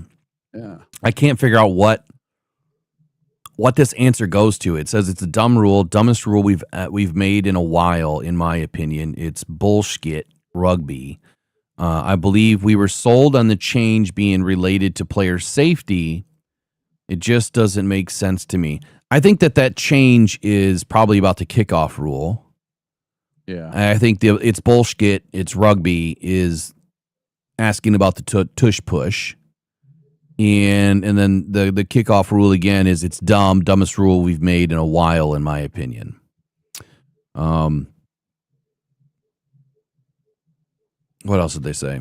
Yeah, so this one respondent, an NFC defensive player, foresees issues with separating the tush push from more traditional short yardage plays, stating that if you ban it, then you're looking at banning quarterback sneaks. It's the same thing, just better executed. It's actually a really good take. And that's from a player,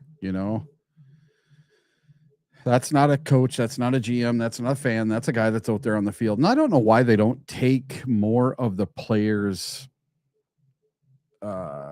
opinions when it comes to stuff like that.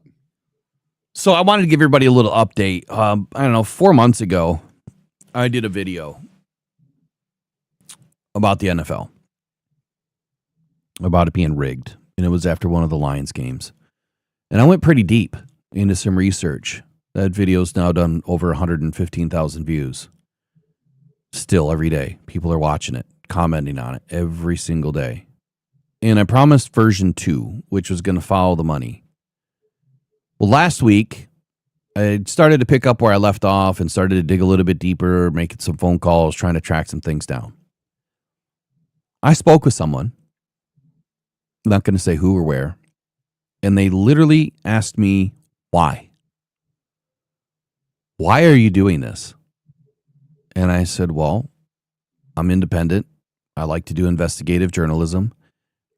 I'm trying to figure out where the money's going, where the money's coming from, and how these refs are being paid, and are there any other connections that could lean to betting, and that the games are being controlled as the narrative fits to fit the Vegas odds. And this person's answer to me was, you should probably stop. And I'm like, what? Is that a threat? Why should I stop? And they simply said, look, I'm not saying I'm threatening you, but if you dig too much and you find things that they don't like, they being the key word, it's not good. I'm like, what's not good? The end result may not be good. So I kicked a hornet's nest is what I did. And maybe this is why people don't dig. Maybe this is why people disappear. I don't know. But I just wanted to put it out there because I just seen something online. I want to put it out there because if, God forbid, something happens. You're talking about a multi-billion-dollar company. Yeah, so if something happens, then you know why. The NFL took him out. So Yeah, I don't think it. No, I don't think it would be the NFL. So No, it would be La Cosa Nostra. So I saw a interesting question yesterday, Mm-hmm. and it ties in with this whole conspiracy theory thing. Okay. Should NFL referees do press conferences? Hell yeah, they should. That's what I say. 100%. Wouldn't that be something else to see? Not Dean Blandino, but the head of NFL officiating. He comes on and okay, today we're going to talk about Jared Goff's non-touchdown versus the Kansas City Chiefs in the first quarter of their game. This is why it took a minute and 30 seconds to make the call and blah, blah, blah. And then you get each of the referees, the line judge, everybody goes up and you have a turn to grill each one of them. How amazing would that be to have some transparency from the NFL referees? It would be great, but you know what, man? I think it would probably blow the lid off of this, and the powers that be won't be able to control these narratives anymore. I mean, whether you believe in it or not, the other day I put a post out on Facebook of the NFL's image from 13 months ago. Did you see the one from September? That's the one that I posted. It went crazy viral. Yeah, with all the quarterbacks with their backs to you, and the two that are in the very front, Sam Darnold, Drake May. Yep. That's what I was about to show everybody here. So if you haven't seen it, I posted this, I don't know, a few days ago, and it just went nuts. And rightfully so. So let's take a minute and try to deduce what exactly happened here. Is there a narrative for this that fits? And I'm going to say yes, but I'm going to go a little bit deeper than most, because I think people are missing something here. All everyone is looking at is the fact that Darnold and May are out front, right?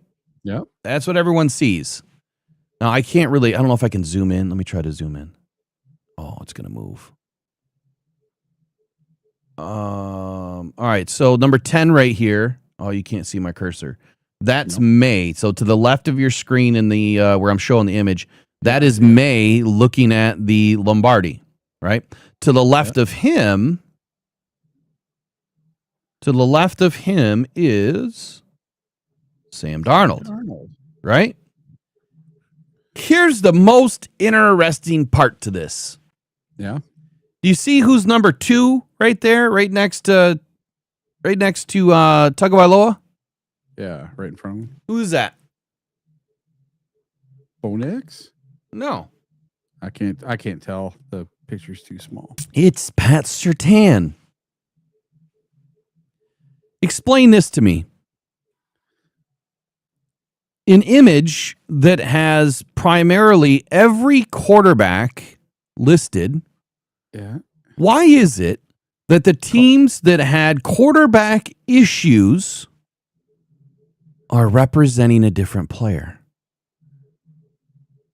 Bo Nix got injured. Pat Surtain is on this image 13 months ago. Look to the right. Myles Garrett. The Browns had 5 quarterbacks. Justin Jefferson. The Vikings had multiple quarterbacks. Marvin Harrison Jr. The Arizona Cardinals had multiple quarterbacks. Well, Saquon Barkley's in the back. Isn't that kind of weird? Not Ertz. Yeah. Isn't that really weird that all of these quarterbacks are listed, but for some reason, the teams that had multiple quarterback issues were represented by another player? The only one, Mahomes, obviously, they're not going to take him off an image. How many quarterbacks did the Raiders go through? Oh, God. Does anybody know? I don't know, but that did not work out so hot for them this season.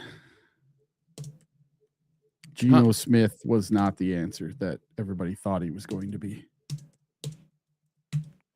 So they had I thought they had more than just Geno this year play a game. They did. They had Right? Geno and then what's his name? Kenny Pickett? No. Yeah, it might have been Pickett, but there was the other one, Adrian something. Was it Aiden? Martinez? No. What's going on here? Why is this? I'd have to look at their depth chart. Well, anyway, the Raiders had more than one quarterback all season, right?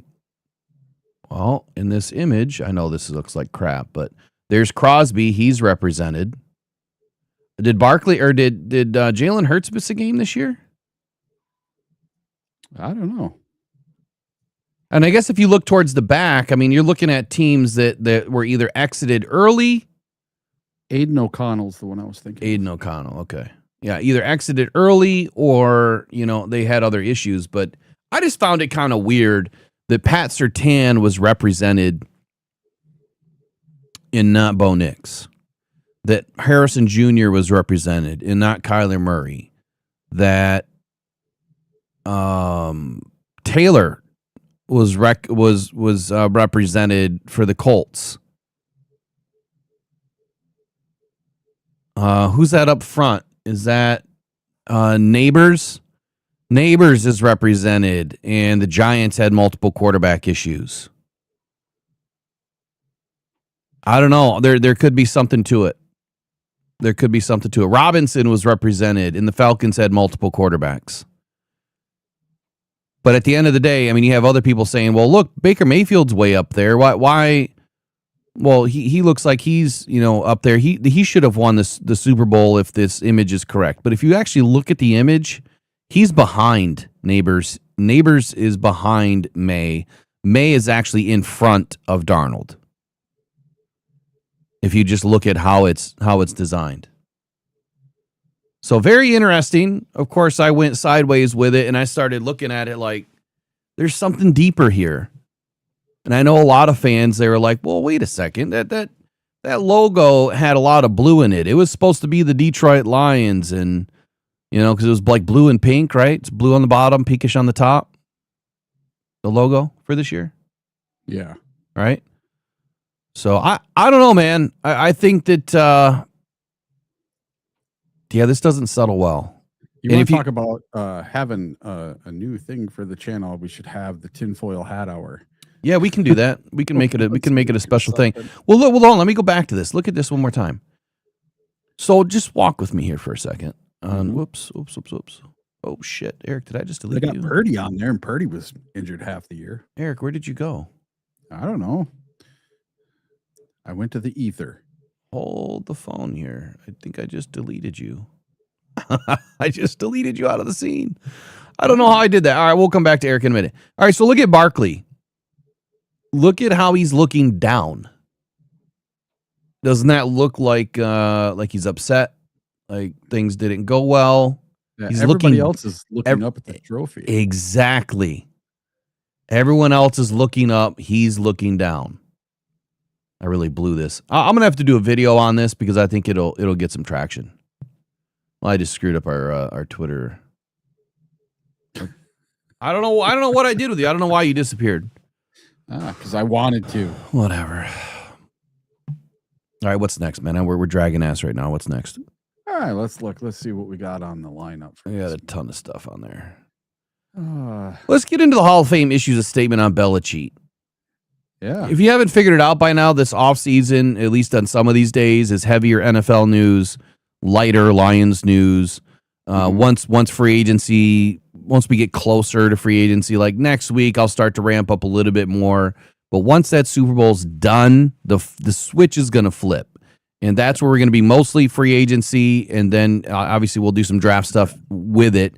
And then once free agency gets done, it's all draft. But Belichick, this is a huge issue. Yeah. Huge issue. And basically what is being said now is that there's an investigation that has been launched. And per the statement by the Hall of Fame board, if you will, the Hall of Fame released a statement Wednesday saying that they don't know why the 6-time Super Bowl winning head coach Bill Belichick, and they say 6, so he only has 6. Yeah. I thought it was saw that all 7-2. over. I thought it was 8, but I don't know. Apparently I'm wrong. Either way, they don't know why he wasn't voted in. And per the statement, if it was determined that voting members, quote, violated the selection process bylaws, that, quote, action will be taken, including the removal of their vote. ESPN reported on Tuesday that Belichick did not receive the necessary 40 votes from the 50-person panel. So that means you need an 80% vote to get in, and that it prompted a swift and robust criticism throughout the NFL that the Hall of Fame statement did not mention Belichick by name, which is interesting. Instead, it referred to, quote, media reports related to, end quote, the class of 2026. Now, the Pro Football Hall of Fame had this to say. And what's weird is they don't put people's names behind it. It just says the Hall. So the Pro Football Hall of Fame understands and respects the passionate reaction of many fans, media members, and enshrinees of the Hall itself in light of published reports regarding the voting members and voting results, for the class of 2026. It's that very passion that propels the game. The Hall also respects the members of the selection committee when they follow the selection process bylaws. It is an honor to serve as a selector. Each year, the Hall reviews the selection process and the composition of the 50-person selection committee. Composition, not composition. It is determined that any members violated the selection process bylaws. They understand action will be taken. That could include the possibility that such selectors would not remain a member of the committee moving forward. The selection of the new class is the most important duty the Hall of Fame oversees each year, and the integrity of that process cannot be in question. End quote. Here's what I don't get, Eric. Yeah. How are you going to investigate if someone did or did not follow the bylaws?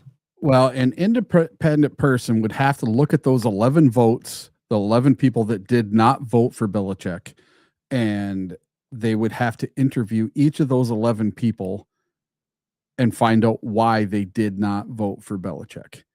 And that's what it's going to have to come down to. And I get that, but so you could interview. Let's just say I was one of the voters. Yes. And I said, you know what? I freaking hate Belichick. Kept us out of the Super Bowl all those years, beat me in the Super Bowl. I'm not voting for this dude. I really love my team. I can't do it. I can't do it. I can't vote for Belichick. I just can't do it. They're not supposed to let personal biases get in the way. So I'm going to have to say, I'm sorry, Will, but you are no longer going to be voting for the Pro Football Hall of Fame. So you mentioned a very great word, bias. You know what I would be doing if I was the Hall? I would have my own committee that is reading every single article that these guys put out or ladies put out. And the reason why is you'll be able to pick up on their bias.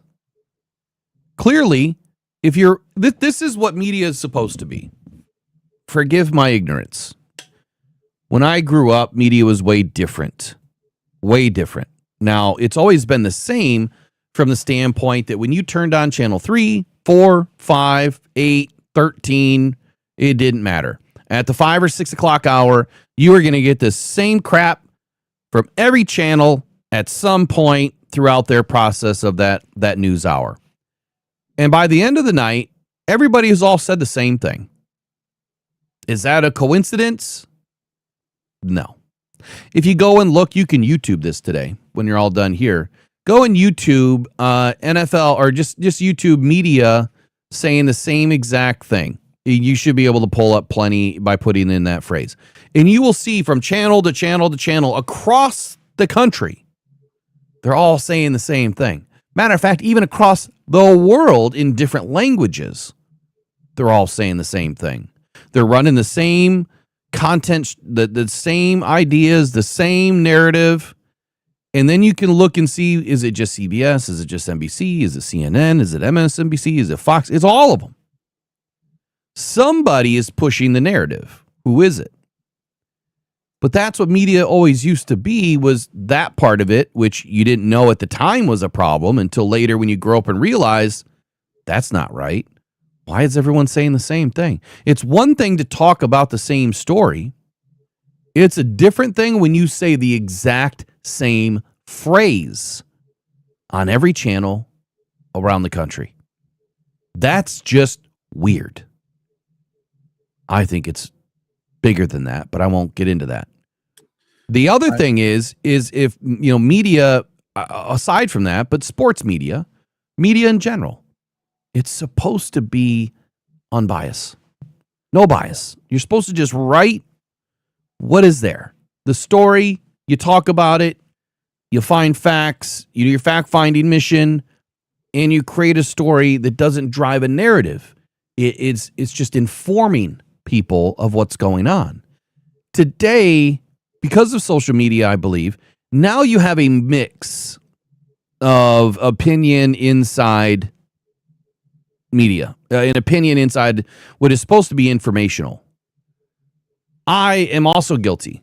Like, there's times, when I write Lion stuff, you'll see a little bit of opinion inside the fact-finding mission. But that's why at the very bottom of my articles, I try to do Rock's take or final take or verdict. And that is my opinion. But the rest of it should be pretty concise in trying to tell a fact-finding mission of facts as much as you can find them, and not intertwining opinion with anything else. Because when we start to inject opinion into everything, it's no longer informational, it's narrative driving. And I think that's the big problem that we have today, is all these different narratives driving a story. For instance, edge rusher. I hate going back to that. For the last 3 years, you've heard every single person inside of Detroit's media talking about the Lions need an edge rusher. Why? I'll give you 2 reasons. Number 1, when the fans are talking about it, it's pretty easy to get a click. Number 2, well, when your other collaborator or media, how do I put it? Colleague is writing about it, you're going to write about it. But then again, if you look at the media today, you look at every single channel is writing the same shit. Everyone talks about the same thing. Everyone regurgitates the same stuff. How do you differentiate yourself? You have to be different. You have to push against the narrative. You have to get rid of the opinion. And I think that has become more opinion than fact. The Lions didn't need another edge rusher because we had 2 of the best in the league today by the stats, or this last season per the stats. It didn't matter, did it? So that opinion should be dead. But it doesn't mean we don't need another edge rusher now that we've signed Aiden to a big deal. But present the facts as to why. Eric, take it away. I got to let my dog out. All right. So there's a couple of things here with the whole Bill Belichick being not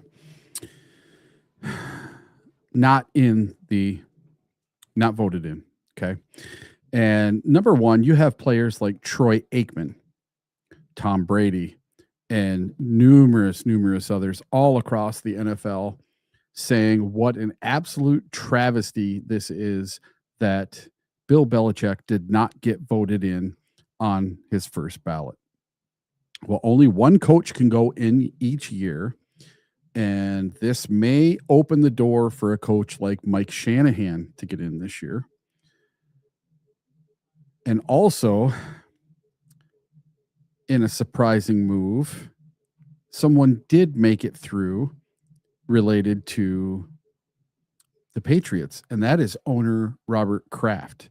Robert Kraft got the necessary votes to be a finalist for the 2026 class. So how much of a slap in the face for Bill Belichick will that be if they don't go in together, that Robert Kraft gets to go in before he gets to go in? because Robert Kraft was a fan who bought the team because he loved the Patriots. And that, to me, that's just a slap in the face for Bill Belichick if Robert Kraft gets to go in before him or without him. They should go in together at the same time, in my opinion. That's what I believe. Will's back. And then I have one other thing to go along with this. Against topic. all odds. So Will, while you were gone, Yeah. I talked about this. Owner Robert Kraft got the necessary votes to be voted in as a contributor.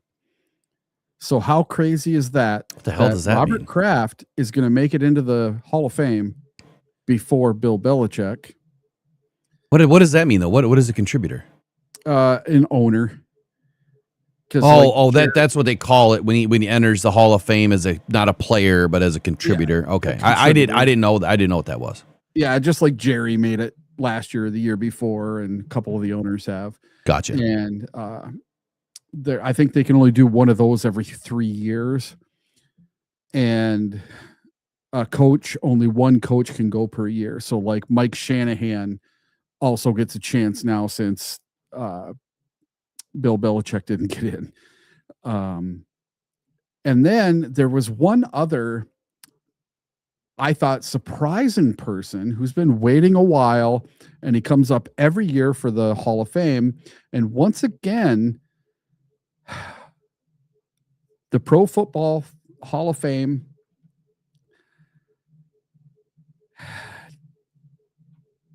made a choice. The voters did, by leaving Eli Manning out of Canton for the second straight year. On Tuesday, The Athletic reported that Manning did not make the Hall of Fame in this second year of eligibility. A finalist for the honor, Manning was correctly passed up for the second straight time.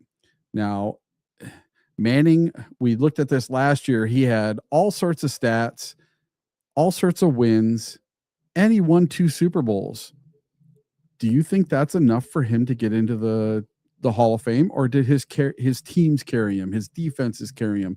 Because he was a number 6 seed, had to go on the road, win all the games, and play the undefeated Patriots in the Super Bowl. And he had to make some amazing throws in that Super Bowl to win that game. Remember the one where the guy caught it up on his helmet and came down with it, holding the ball against his helmet? To me, I think it's kind of a mockery that Manning doesn't get in the Hall of Fame. I would put him in myself.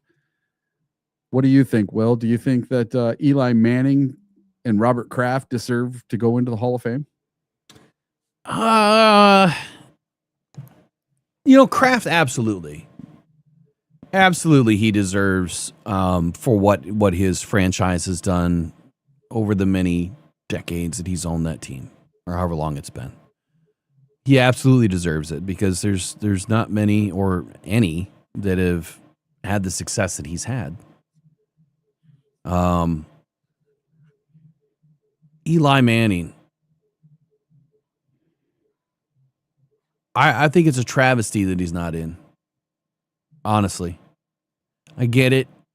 He's not the most gifted athlete. He's kind of quirky.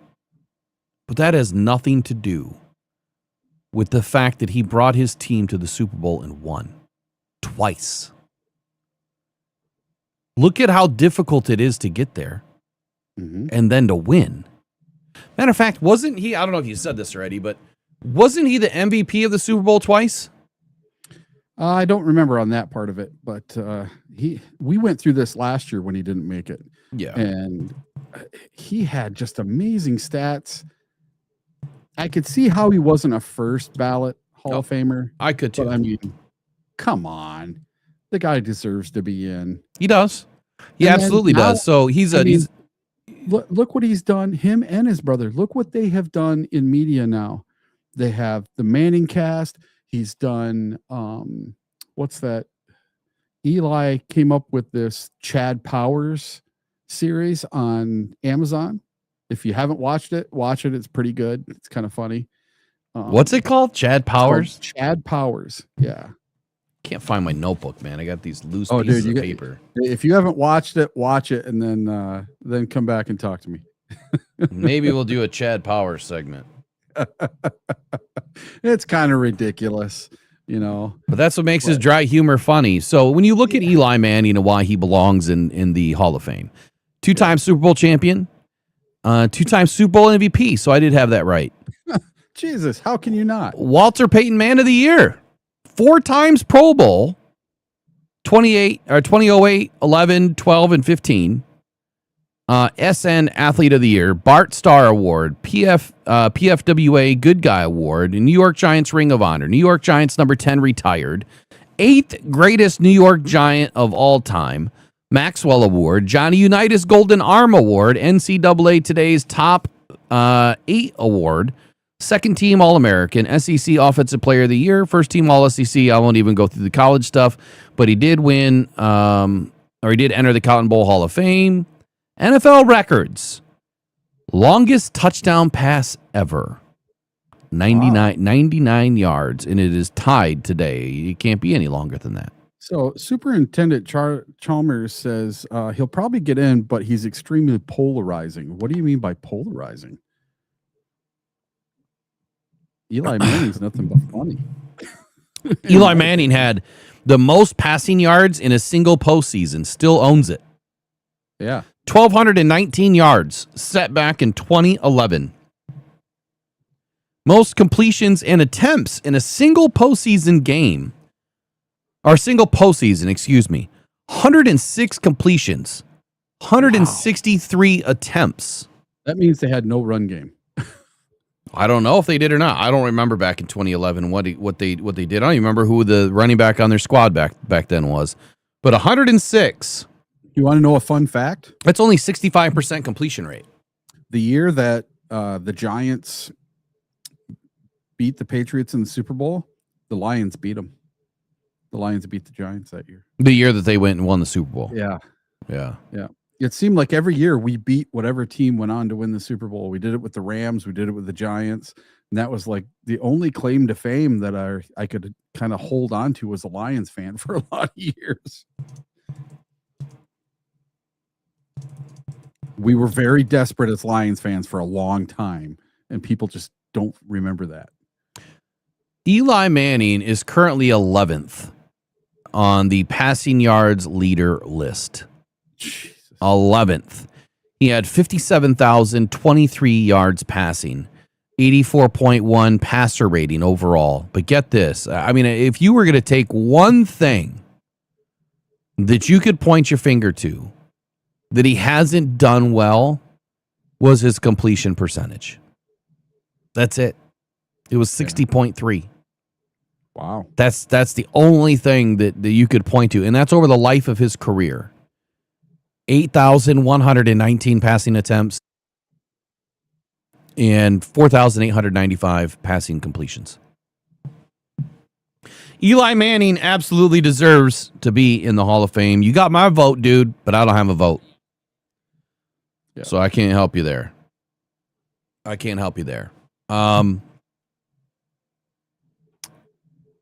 Let's see. Let me get back to my list here. What else we got? Monken. Not monk fruit, but Todd Monken. Yeah. Todd Monken. We just talked about the Browns yesterday, didn't we? Yep. I think you wanted Schwartz to be the odds-on favorite to get that job, right? And yeah, I thought he was. And I think that now there's a new story that's developing. We'll see where it goes. I have not seen any changes since last night. But Jim Schwartz is still on that team, right? Yes, but he came out basically and said that he does not want to remain with the Browns. When did he say that? Yesterday. He was very, very upset. And by all accounts, he does not want to work for the Browns unless it was in a head coaching position. Now, they still have him under contract as the DC, but many are speculating that he wants to go be the DC in San Francisco. Man, you know what? Why can't the Lions just bring him in? Well, and that's my question for the day.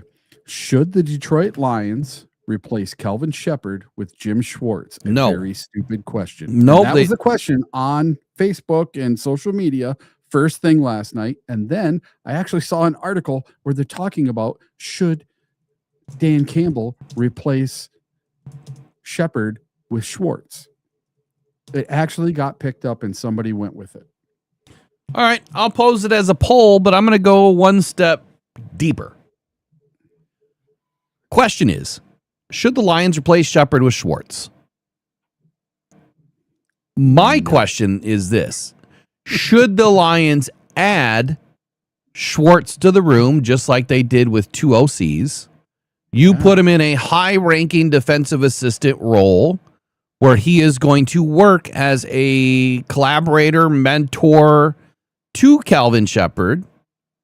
And then if Calvin Shepard disappears next year due to head coaching opportunities, you inject Schwartz right into that same role. I think it would be absolutely smart to have co-defensive coordinators, co-offensive coordinators that have very distinct roles. I think that would be a very smart thing for NFL teams to do. They're going to have to write the checks, right? You're going to have to spare no expense, but I think some of the smartest teams in the league would be changing the narrative. The narrative is stop losing your staff. Double up your staff as much as you can. Yeah, that's a lot of voices. But if you do it the right way and you set the expectations from the very beginning, Shepard is the DC, all buck stops with him, but you're going to be in a co-defensive coordinator role, which means, God forbid something happens, medical event, you're going to step right in, right? If he leaves, to go to another team next year, you get the first crack at it. Then would you even have to go outside and hire or interview to hire somebody if you already had a direct replacement? You did all of your hiring and interviewing this year. These are the two that you settled on as your co-defensive, co-offensive coordinators. What if you did this, Will? Well, I mean, just run with me for 1 second here. Yeah. So then if you did that,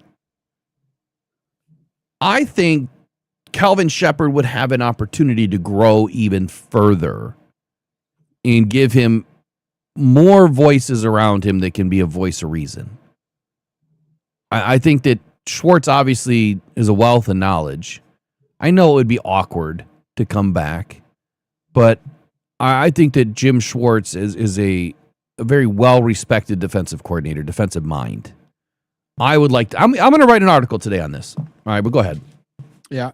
What if you gave him, since Scotty Montgomery might be heading down the road, give him the assistant head coaching job and make him a defensive consultant? Yeah, same thing, right? Yeah. Yeah, but that would be his title, assistant head coach and defensive consultant. Yeah, I like it. I like it. Someone to soundboard and maybe come up with some different things, because there's nothing wrong with having more brain power in the room and looking at things from a different angle or someone's different options that they've been through. Maybe they've seen it before and they've seen it in a different way and they tried something else and it didn't work. I hate people that get boxed into one way of thinking, oh, this is the only way it's going to work and this is the only way we can do things. It's not. It's not. You know what? I think the smartest teams, the smartest franchises, the smartest coaches, the smartest people on this planet, they listen more than they speak. Now, don't say it because I speak for 2, 3, 4 hours a day. Don't say it. I listen a lot. That's because I have to. I knew you were going to say it. That's what I have to do, right? I mean, it's just the nature of this opportunity. But the smartest people in the room are sometimes the ones that aren't saying anything at all. And you were given 2 years for a reason, right? Listen more. You'll probably get further in life. Here's what they said about Todd Monken. Which is good, right? I mean, the Browns have somebody now, right? They have somebody now. So Todd Monken, I mean, they're matching this guy up with Shedeur Sanders. Monken is one of the most diverse game game planners and educators when it comes to the offensive side of the football. And matter of fact, if we were to ask Coach D about it, he loves Monken, from what I understood of some of his videos. But wrong team. So Monken, according to the Browns, said this: "We are very excited to name Todd Monken to the next head coach of the Cleveland Browns. Todd is highly intelligent and is experienced, innovative offensive mindset, has been at the forefront of constructing productive and successful offenses at the NFL and collegiate level for over the last 20 years. He is an outstanding leader and has a clear vision to lead our team as a strong communicator who values trust with his players, but also accountability and preparation. In our committee's exhaustive reference work on Todd, his commitment to player development was evident, and his tough and straightforward coaching is respected by the players and the coaches he's worked with, putting our team in a position to succeed while developing our players to maximize their talents. We welcome Todd, Terry, and the rest of the Monken family back to the Browns and look forward to him establishing the winning culture that will lead our team to success our fans so deserve." End quote. There was also a story that came out, kind of where I got this co-defensive, co-offensive coordinator idea. And it was being floated that they should retain Jim Schwartz and make him the co-head coach with Monken. Co-head coach defense, co-head coach offense. It's kind of weird. But you know what? I'm open to weird when it's evolution, right? When you're evolving, when you're doing something that is different and it goes against the norms, hell, it just might work. Especially if these guys are truly professionals, which we expect them to be. Your EQ, your emotional intelligence would have to be of the mindset that you're willing to listen, right? That you're willing to allow somebody else to take control, and that you're not going to throw your weight around and cause conflict. I mean, that is the number one reason why you have a hierarchy, is it so there is no conflict. There's always going to be some sort of conflict, but the buck stops with the head coach, when it comes to personnel and how the team is going to run. I think co-head coaches might be a little tough, but I do like the co-defensive coordinator conversation or co-offensive coordinator, and you're just doing it from the perspective of giving them a role that allows them to inject their personality, their thoughts, their intelligence, and everything into the game plan. Anything else you have for today? So I like a comment in from ARF here in the chat. He says, where did it go? What team will be the first to use AI and fire an offensive or defensive coordinator? Now, I don't think that the AI is ever going to replace a person. You just can't do that. But what I will say is I think that every single offensive and defensive coordinator, if they're not already using some type of AI to help them, then they're dumb. Well, they are. I mean, they've been using AI for a while. Because some kind of AI where you can say, what's the best what's the best play I could run to beat this coverage? Instant. You look at it, you have 15, 20 plays. There you go. And you'd have your own playbook in there, everything ready to go. Yeah, I would say that's all being utilized to a degree. Yeah. Would that be insane if you had an AI robot on the sideline? That'd be funny. and no head coach. Because if you think about it, I mean, an AI robot could scan the field, right, in a much higher process. And then if you link them into all the cameras and you give them all the camera views to be able to, wow, dude, someone donate $1 billion to me, I'll make it happen. Yeah. Just write a check. I'll make it happen. I'll make it. I know a few people that know a few people. We'll make it happen. I can know everybody with $1 billion, huh? You ran the wrong route. Yeah, exactly. Yeah, what would be the punishment by an AI robot? Oh crap! All right, so analytics. I started talking about that the other day, like which teams use or incorporate the analytics, the quantitative statisticians, and all that. I'm going to research that today and bring a report tomorrow. But I think that you'll find that it's pretty interesting what they use, how they use it. Since Eric kind of brought it up with, or Arf brought it up with the AI question. I only really had one more thing I wanted to mention real quick, and that is a local guy by the name of Chris O'Leary has now closed up the final spot for the Chargers. Chris O'Leary, the new defensive coordinator for the Chargers, was West Michigan's defensive coordinator. So a local guy from West Michigan. My question is, why are these kind of guys not making it onto the Lions roster or radar at all? He was at Western Michigan. He helped the defense to a 10-4 record and a first ever Mid-American Conference championship prior to his previous season with the Bolts. O'Leary spent 6 years at Notre Dame in various roles. That is 2 coaches out of the Notre Dame tree that I feel the Lions are missing opportunities on.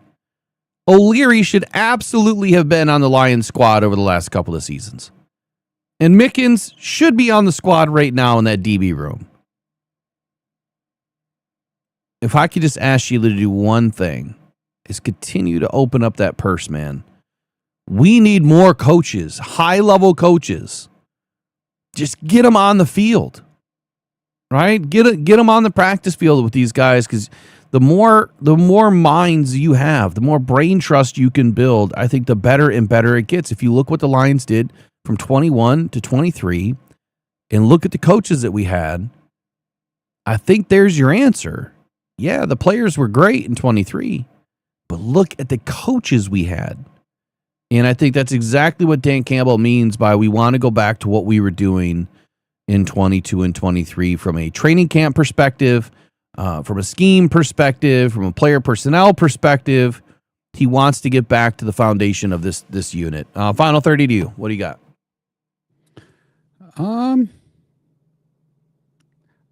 One small, quick little thing. Sure. So, the Lions, could they be interested in bringing Tanner Engstrand back?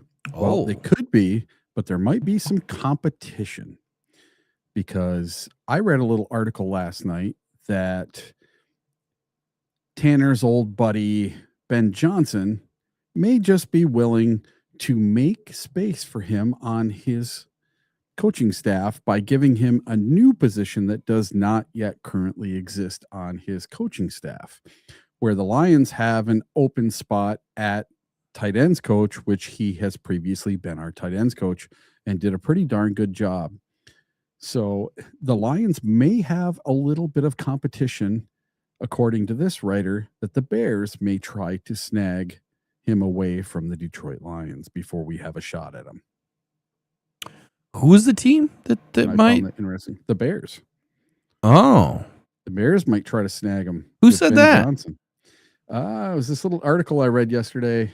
Let's see who wrote it. It was by Javon Alford. I don't know who that is. Tanner Engstrand's firing sets him up to join the Bears coaching staff. I can't remember. Did Ben Johnson try to bring him to the Chicago Bears when he first left? See, I don't know that, because he must not have, because Aaron Glenn put his tree together a little slower, and Engstrand was one of the last ones that he snagged off the Lions, if I remember correctly. You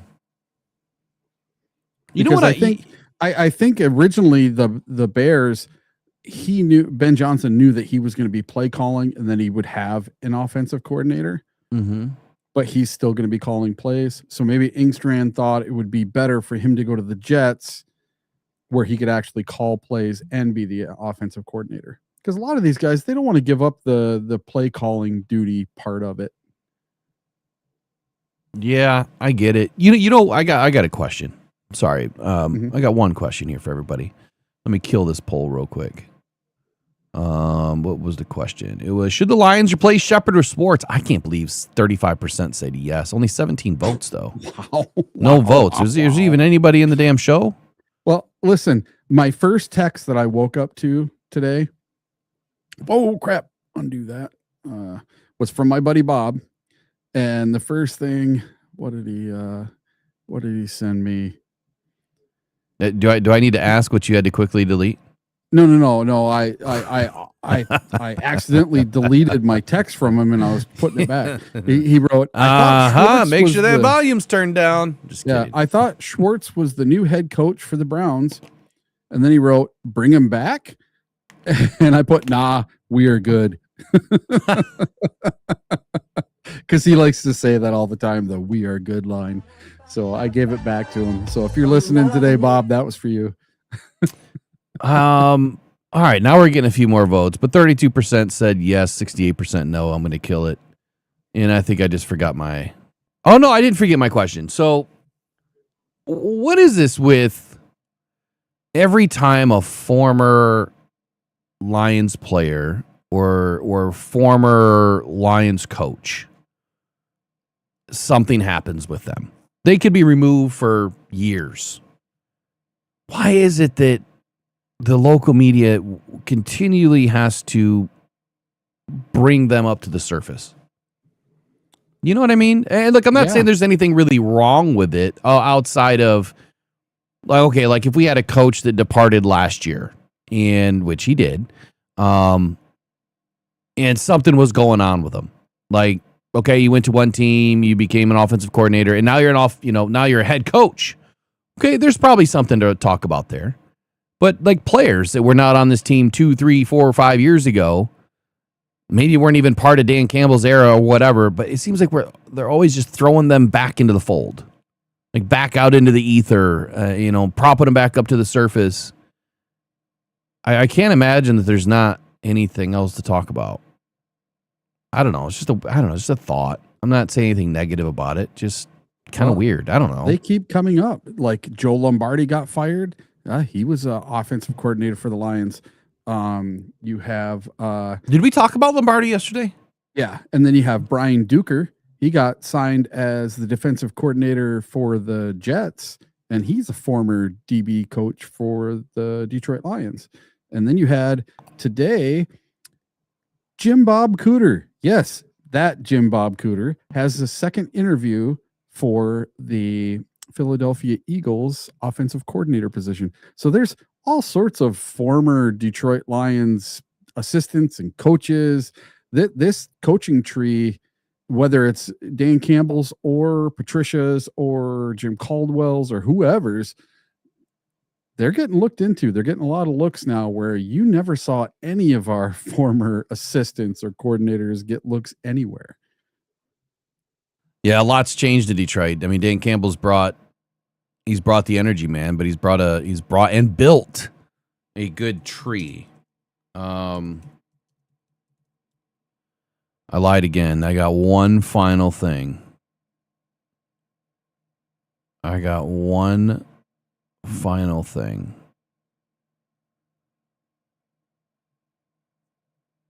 You remember Fred Warner from last year? I did a video where we were talking about, or I was talking about, that he was intentionally trying to hurt Lions players. Do you remember that? His pregame speech, he was talking about, knock him the F out or whatever. Yeah. When the Lions played at San Francisco last year. Right. And so I kind of went hard at, I think I called it, like, used the term bounty gate, which people took sideways, but no, it was just all about that style of play that you're intentionally trying to hurt people. Fred Warner was on the St. Brown podcast the other day, and he straight up told Dan Campbell to chill the F out, basically. And let me just run through this real quick. Here's what he said. St. Brown was talking about something, but he says, the Lions have hella injuries every year too. I'm like, Warner says, y'all go hard. old Dan Campbell will be over there telling y'all to bite kneecaps. So at some point, and then St. Brown interrupts him and he goes, wait, so you guys go full tackle in camp? Warner's like, no, we would never do that. St. Brown butts back in. He says, see, nah, we go full. We go live. Warner comes back and he says, see, at some point, old Dan is going to have to come to his senses, man, and be like, listen, this ain't making nobody better, brother. We can still get our work in without bringing guys to the ground. St. Brown says, every time a new player comes to our team, they look at us during practice. They be in the locker room like, y'all practice like that all the time? I'll just be like, yep, this is all I know. Warner came back with, I get the mindset that he's trying to install in y'all, but because he's obviously saying you can't become better at tackling unless you practice tackling, right? I'm sure that's the mindset.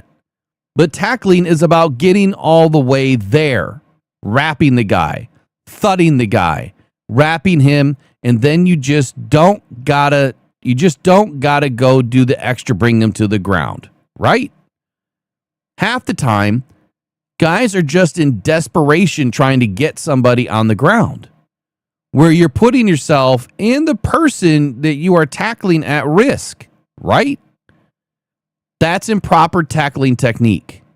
But if you're doing it correctly, you can be in a position where you can tackle and be like, okay, I ain't bringing you all the way to the ground. I'm going to review this today. And I'm going to do a video on it today. I think that this is something good to touch on. Is Fred Warner right?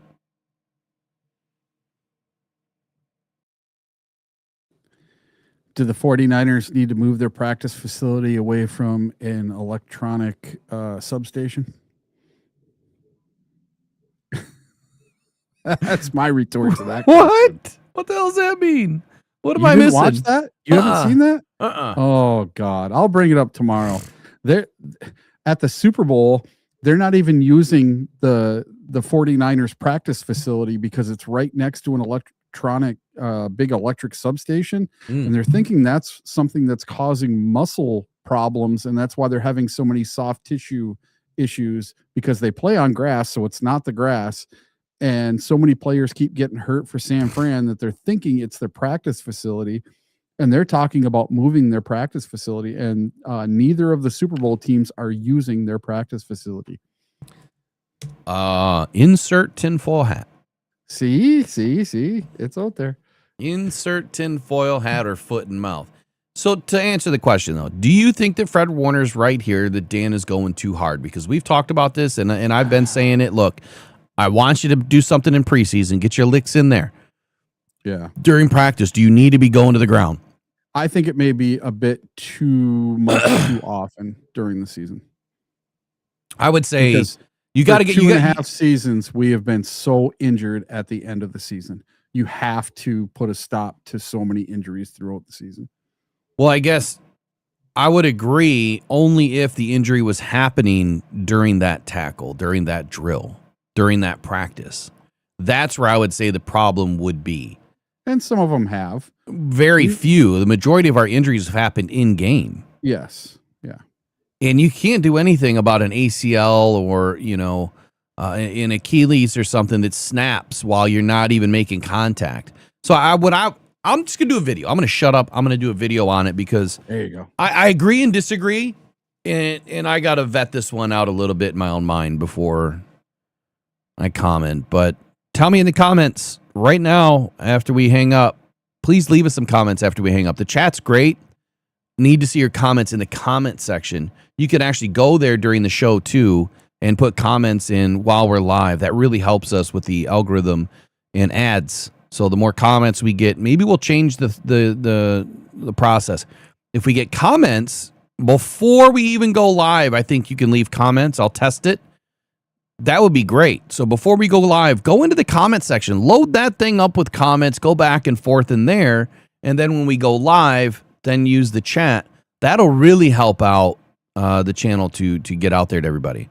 But anyway, we're growing. We're doing fine. We're going to hit 13K today if we haven't already. So let's push it to 15K. We need your help to do it. Subscribe right now. We're only five away from 13K. Let's get it.